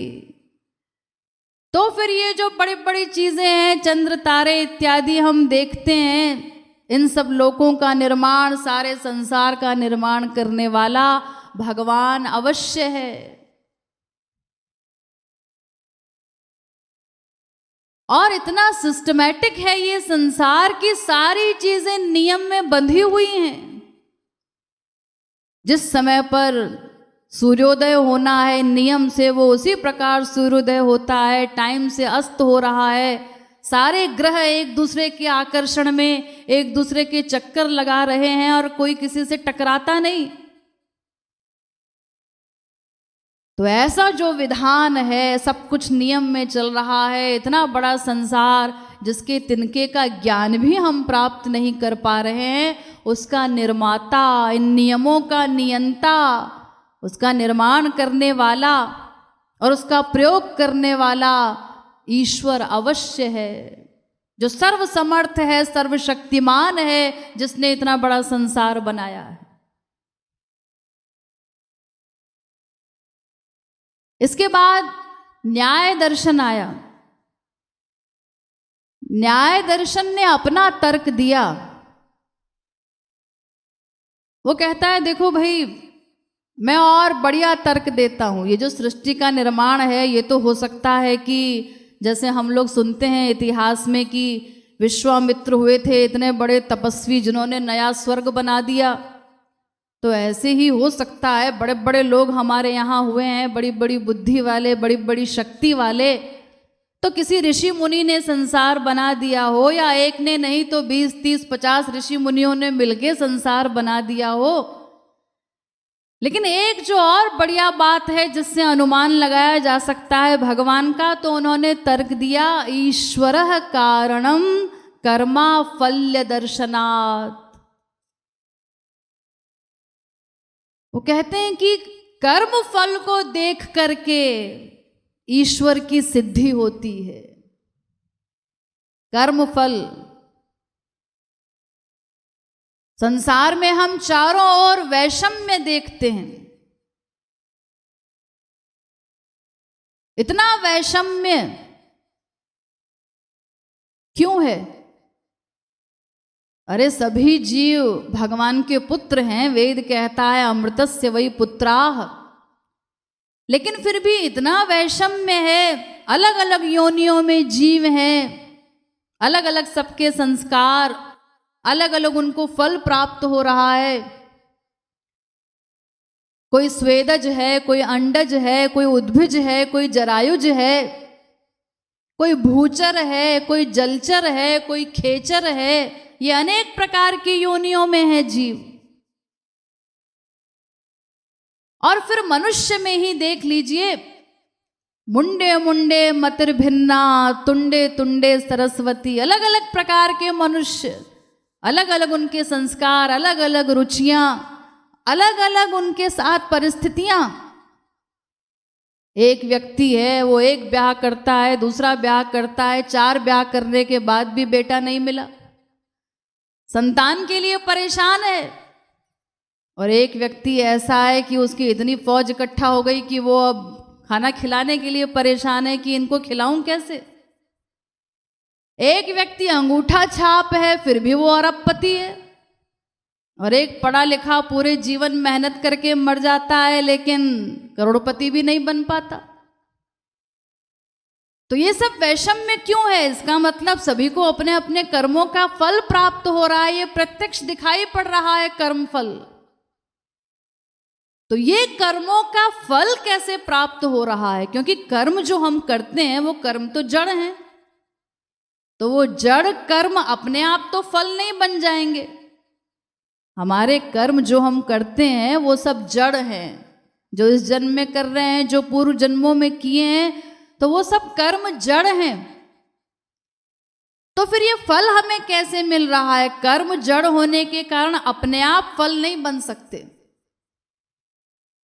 और कोई मनुष्य जीव स्वयं भी अपने कर्मों का फल नहीं स्वयं को दे सकता, क्योंकि पहली बात तो वो इतना अल्पज्ञ है कि अनंत जन्मों में हमने क्या कर्म किए हैं वो सब उसको याद ही नहीं है। उसके पास कोई हिसाब किताब नहीं है, कोई शक्ति नहीं है कि वो इतने कर्मों का हिसाब किताब रख सके। फिर अगर वो हिसाब रख भी ले, उसको अगर ये शक्ति दे भी दी जाए, या अगर होती भी उसके पास ये शक्ति, तो वो क्या करता? कोई भी जीव अपने खिलाफ दंड विधान कैसे करेगा? अगर जीव के पास ये शक्ति होती अपने कर्मों को नोट करने की, तो वो अच्छे अच्छे कर्मों को नोट कर लेता, उसका अच्छा अच्छा फल भोग लेता, बुरे कर्मों को बीच में गोल कर देता। बुरे कर्मों का फल वो स्वयं क्यों भोगना चाहेगा? अगर उसके हाथ में होता तो स्वयं को माफ कर लेता, बुरे कर्मों का फल भोगता ही ना। लेकिन संसार में तो दिखाई पड़ता है कि लोग बुरे कर्मों का फल भी भोगते हैं। एक छोटा सा बच्चा पैदा हुआ, पैदा होते ही वो अंधा है, वो बेचारा बड़ा होके पूछे मेरा क्या दोष है, सब लोग तो देख पा रहे हैं, मैं क्यों अंधा हूं? तो आप क्या जवाब देंगे उसको? आप यही कहेंगे बेटा ये तो सब अपने अपने कर्मों का फल है।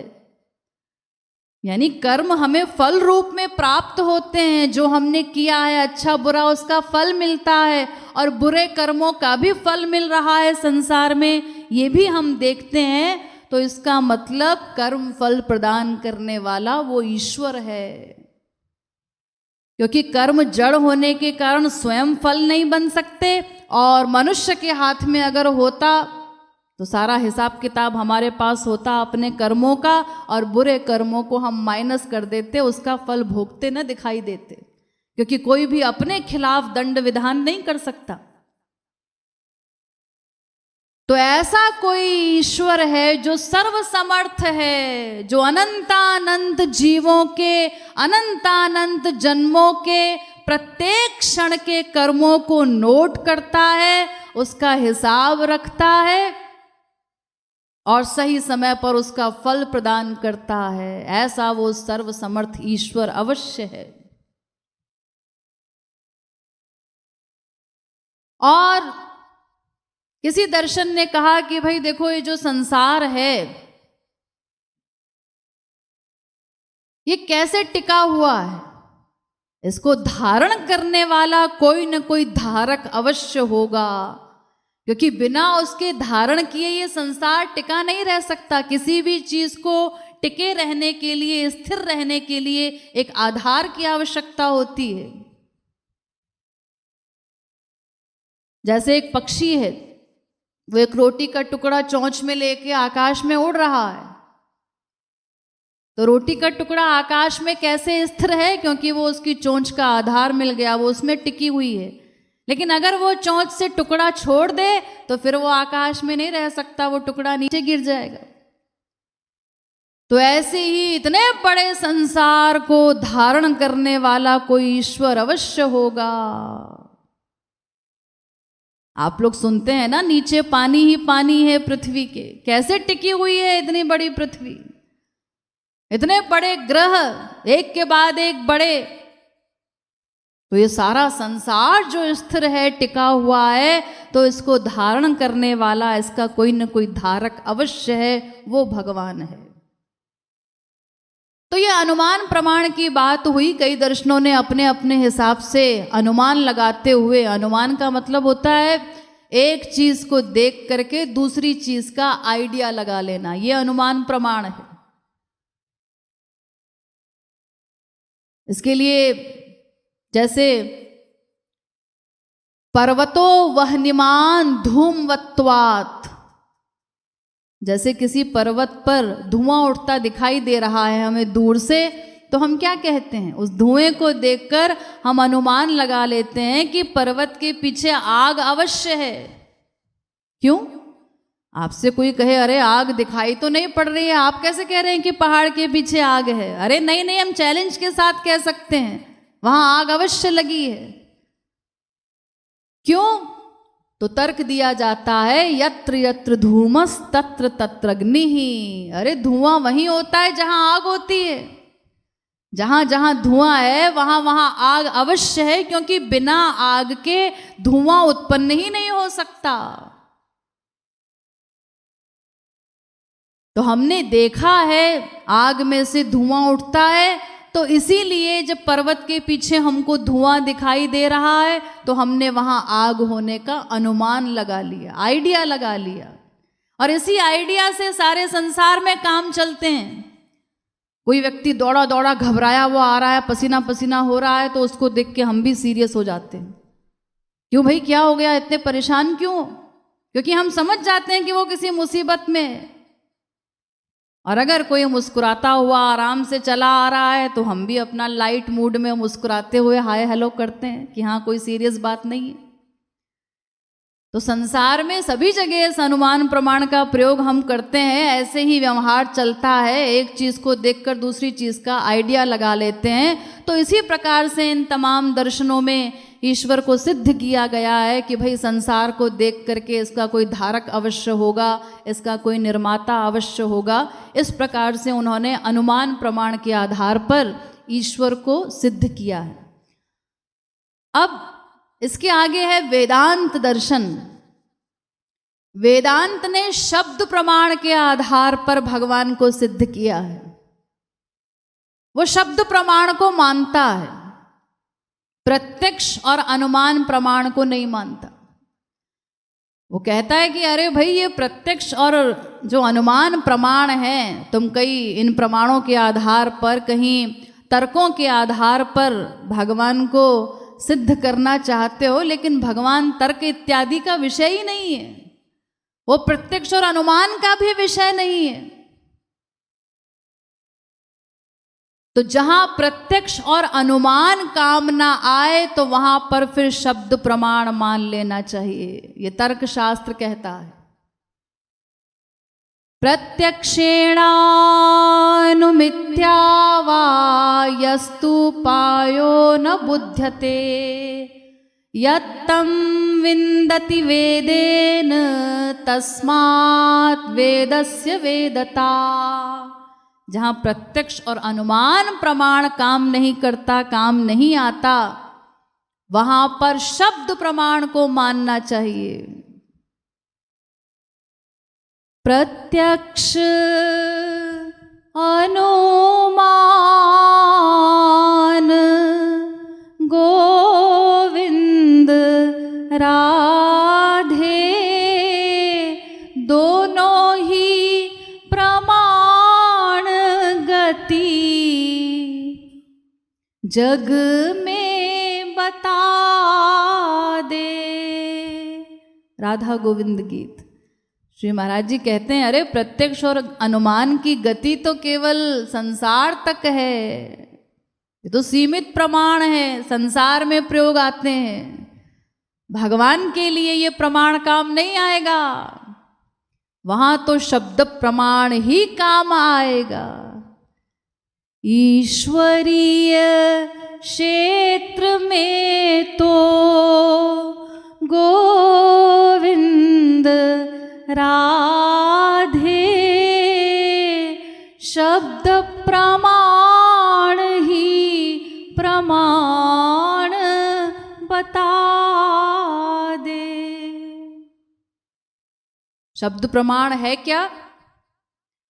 शब्द प्रमाण अर्थ गोविंद राधे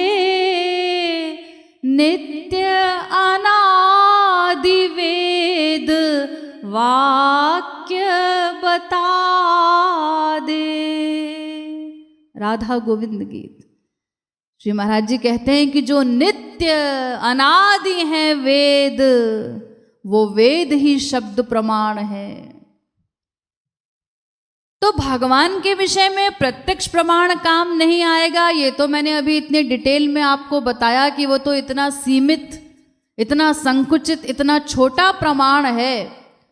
अरे एक फिलोसोफर हुए हैं विदेश में, उन्होंने अपनी एक book I found no peace, इस बुक में उन्होंने डिटेल में लिखा है कि प्रत्यक्ष प्रमाण तो सबसे धोखे का प्रमाण है। क्योंकि एक चीज का 100 लोग अगर प्रत्यक्ष करें तो उन 100 लोगों के व्यूज अलग अलग होंगे, अलग अलग दृष्टिकोण से, अलग अलग एंगल से लोग उसी एक चीज को देखते हैं। तो प्रत्यक्ष प्रमाण तो सबसे छोटा प्रमाण है, वो संसार में ही सर्वत्र काम नहीं आ सकता, तो उससे भगवान को सिद्ध करने की बात सोचना। और अनुमान प्रमाण भी ईश्वरीय क्षेत्र में काम नहीं आ सकता। क्यों? क्योंकि अनुमान प्रमाण का प्रयोग वहीं पर किया जाता है जहां पर दो वस्तुओं का पहले से संबंध हमें ज्ञात हो, पूर्व संबंध ज्ञात हो दो वस्तुओं के बीच में, तब वहां अनुमान प्रमाण का प्रयोग हम कर सकते हैं। जैसे देखिए, अभी मैंने आपको बताया कि धुएं को देखकर आग का अनुमान लगाया जाता है। तो ये अनुमान कोई कब लगा सकता है? ये अनुमान वो तभी लगा सकता है जब उसने अपने जीवन में धुएं और आग को एक साथ देखा हो, उसे ये पता हो कि हाँ आग लगने पर ही उसमें से धुआं निकलता है। और जिसने कभी आग जलती हुई देखी नहीं, उसमें से धुआं उठता देखा नहीं, वो फिर अनुमान कैसे लगाएगा? जैसे एक छोटा सा बच्चा, उसको आप साथ में लेकर के गए और पर्वत के पीछे से धुआं उठ रहा है। अब आप उस छोटे से बच्चे से पूछें कि बताओ वो धुआं क्यों है वहां पर पहाड़ के पीछे, तो वो क्या कहेगा? वो कहेगा मुझे नहीं पता ये क्या चीज़ है और क्यों उठ रही है वहां से। वो ये नहीं बता सकता कि यहाँ आग अवश्य लगी है, क्योंकि वो बेचारा धुएं और आग का संबंध नहीं जानता कि आग लगने पर ही धुआं निकलता है। तो अनुमान तो वहां लगाया जा सकता है जहां हमें पहले से दो वस्तुओं के बीच में पूर्व संबंध का ज्ञान हो कि इस चीज का इससे ये संबंध है। जैसे कोई व्यक्ति घबराता हुआ आया और हमने सोच लिया कि वो दुखी है। क्यों सोचा? कैसे अनुमान लगाया? क्योंकि हम जानते हैं कि दुख में व्यक्ति ऐसे घबराता है। तो ईश्वर ही सृष्टि का निर्माता है, इस बात का अनुमान तो हम तब लगा सकते हैं जब पहले से हमें ये ज्ञात हो कि ईश्वर ही सृष्टि करता है। तब हम सृष्टि को देख के अनुमान लगा सकते हैं कि जब सृष्टि है तो फिर वो ईश्वर भी अवश्य है। लेकिन हमें जब ये संबंध ज्ञात नहीं है तो फिर अनुमान प्रमाण भी यहां पर काम नहीं आएगा।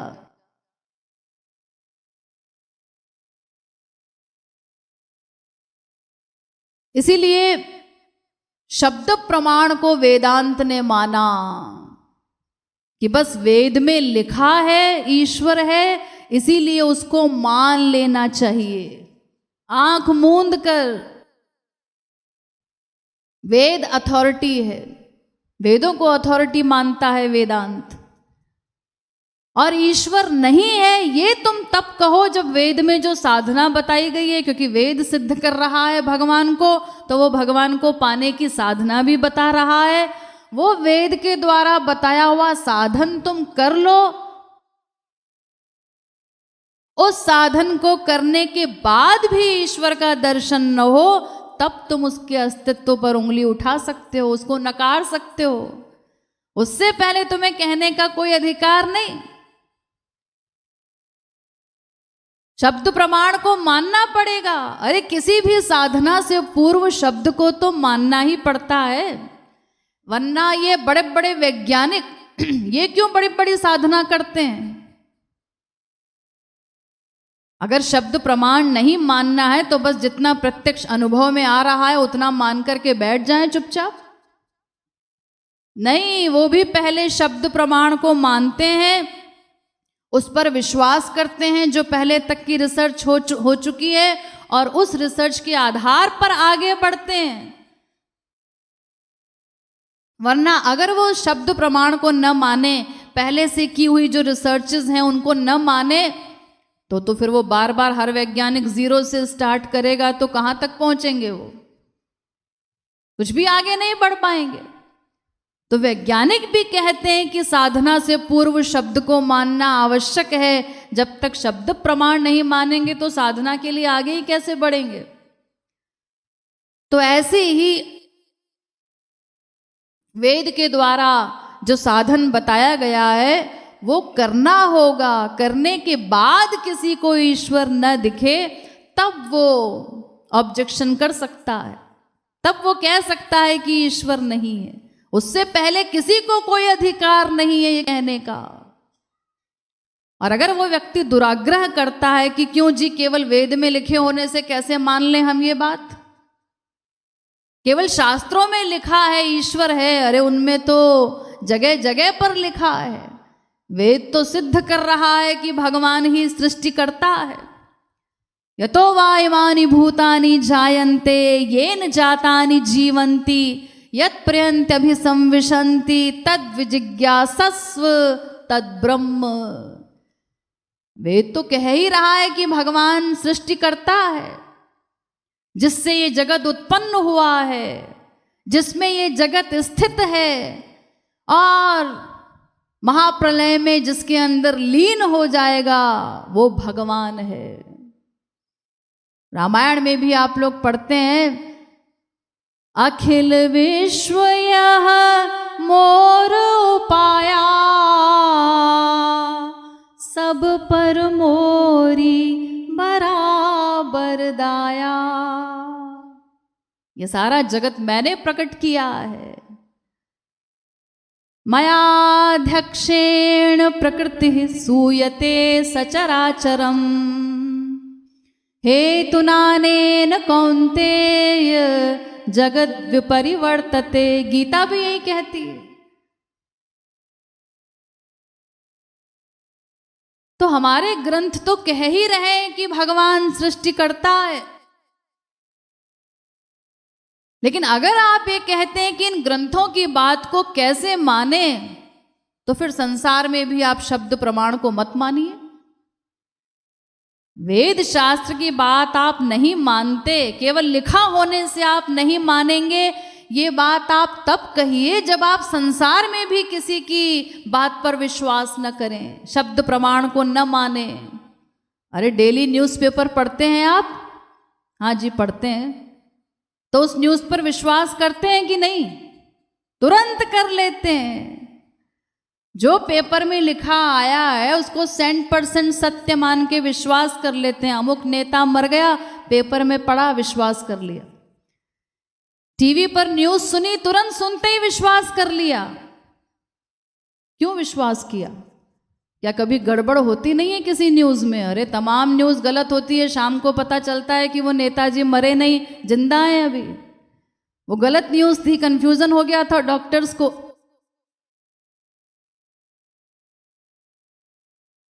तो जहां गड़बड़ी की इतनी संभावनाएं हैं, उन अल्पज्ञ लोगों की बातों को, ये जो कुछ हजार रुपए में बिक जाते हैं टट्टू, उनकी बात पर तो हम इतना विश्वास करते हैं आंख मूंद के। जो पेपर में पढ़ा, जो टीवी में सुना, हर बात पे विश्वास कर लिया। जो पड़ोसी ने कह दिया, जो रिश्तेदार ने कह दिया, जो बीवी ने कह दिया, हर बात सच लग रही है। और झूठे केवल ये वेद शास्त्र ही हैं।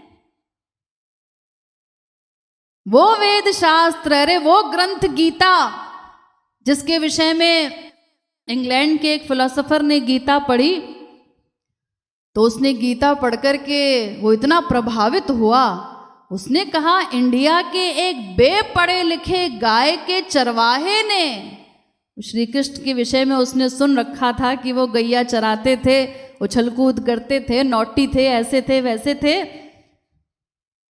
तो उसने लिखा कि इंडिया के बेपढ़े लिखे गाय के चरवाहे ने एक ऐसी पुस्तक लिख दी जिसकी टक्कर में दुनिया की कोई बुक नहीं बनी। और तो उसको आश्चर्य हुआ। उसने कहा कि जब वहाँ के बेपढ़े लिखों का ऐसा हाल है तो वहाँ के पढ़े लिखे कैसे होते होंगे? वो पढ़े लिखे ऐसे मूर्ख होते होंगे कि उन्हीं ग्रंथों पर उंगली उठाते हैं। ये हाल है पढ़े लिखों का। वो वेदव्यास जी जिन्होंने सबसे अधिक ग्रंथ रचना की है, 1,00,000 श्लोक की महाभारत लिखी, 18 पुराण के रचयिता वेदव्यास, वेदांत के रचयिता वेदव्यास, गीता के भी रचयिता, ऐसी ऐसी पर्सनैलिटीज। और ऐसा नहीं ये ग्रंथ उन्होंने कैसे लिखे, ये नहीं कि एक श्लोक बना दिया फिर सोचने लगे कि अब क्या लिखूं, क्या लिखना चाहिए, फिर दूसरा श्लोक लिखा, ऐसा नहीं। इस प्रकार से उन्होंने ग्रंथ लिखे कि इनको कोई लिखने वाला नहीं मिला, तो गणेश जी से हेल्प लेनी पड़ी इनको कि मैं केवल बोलता जाऊंगा और मुझे लिखने के लिए एक हेल्पर चाहिए, तो आप हेल्प कर दीजिए, आप लिखते जाइएगा जो मैं बोलूं। तो गणेश जी ने कहा मैं लिखता तो जाऊंगा, लेकिन मेरी एक शर्त है। गणेश जी ने एक शर्त लगा दी कि आप बोलना बंद नहीं करेंगे। अब वेदव्यास जी ने सोचा मान लो उठना पड़ी जाए, अरे तमाम काम होते हैं, रेस्ट इत्यादि करना हो, खाना पीना, लेटरिन जाना हो, कुछ तो करना होगा, तो फिर क्या होगा। तो इसीलिए उन्होंने भी फिर सोच करके एक शर्त लगा दी कि ठीक है मैं बोलता रहूंगा लगातार, लेकिन तुम्हारे लिए भी शर्त है कि बिना अर्थ समझे तुम कुछ नहीं लिखोगे। तो गणेश जी ने ये शर्त मान ली। अब इसके बाद वेदव्यास जी बोलते जाएं और वो लिखते जाएं, लेखनी रुकने का सवाल ही नहीं। लेकिन जिस समय कुछ कार्य हो वेदव्यास जी को, जब उनको उठना हो थोड़ी देर के लिए, तो बीच बीच में फिर वो कूट श्लोक बोल देते थे। दूसरे श्लोक तो तुरंत समझते हुए लिखते जाएं गणेश जी, लेकिन कूट श्लोक उन्होंने ऐसे टेढ़े मेढ़े कुछ श्लोक लिखे हैं इन ग्रंथों में कि उसको समझने में विशेष बुद्धि लगानी पड़े, जो जल्दी से समझ में ना आए। तो जब उनको उठना हो तब वो एक कूट श्लोक बोल दें और गणेश जी अपना विचार करने में लग जाएं, तब तक वो अपना कार्य निपटा के आ जाएं। तो ऐसे ऐसे जो पर्सनैलिटीज़ हमारे यहाँ हुई हैं जिन्होंने इस प्रकार से ग्रंथों की रचना की है, उन ग्रंथों को तो प्रमाण मानने में हमें शर्म आती है और दिन रात संसार में बाकी हर व्यक्ति की बात पर विश्वास करते हैं। ये हमारी बुद्धि का हाल है।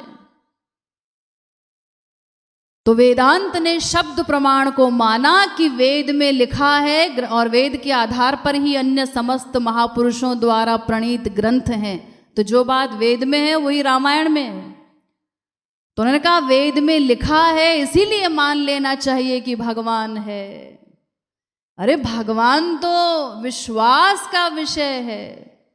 विश्वासे हरि मिले तर्के बहु दूर।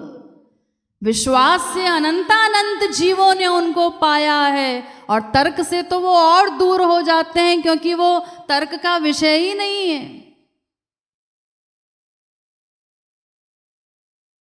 अगर हम अपने मन की आंखों को खोल लें, अपना दुराग्रह छोड़ दें और वेद वाणी पर, संतों की वाणी पर विश्वास कर लें, तो सदा सर्वत्र हम ईश्वर की सत्ता का अनुभव कर सकते हैं कि उसकी शक्ति के अतिरिक्त और कुछ है ही नहीं।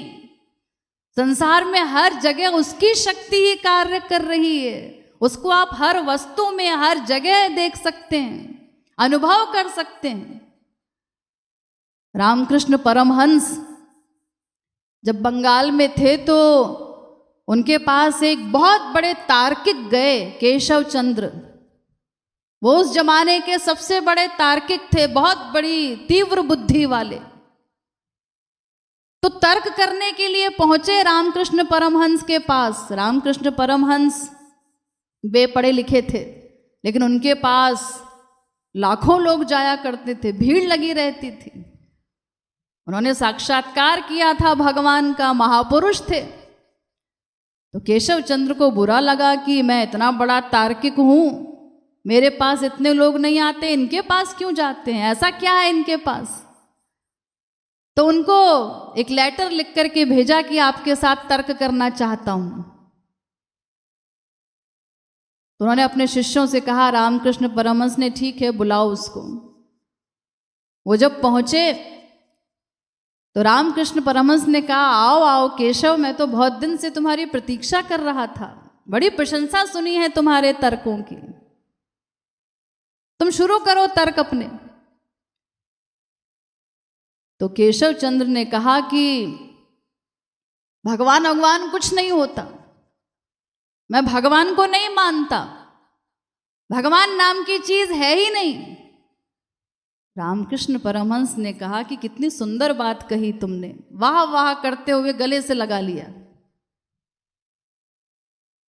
उसको आश्चर्य हुआ कि ये क्या कर रहे हैं, मैं तर्क करने आया हूं, मेरी बात का जवाब देने के बजाय मुझे हृदय से लगा रहे हैं।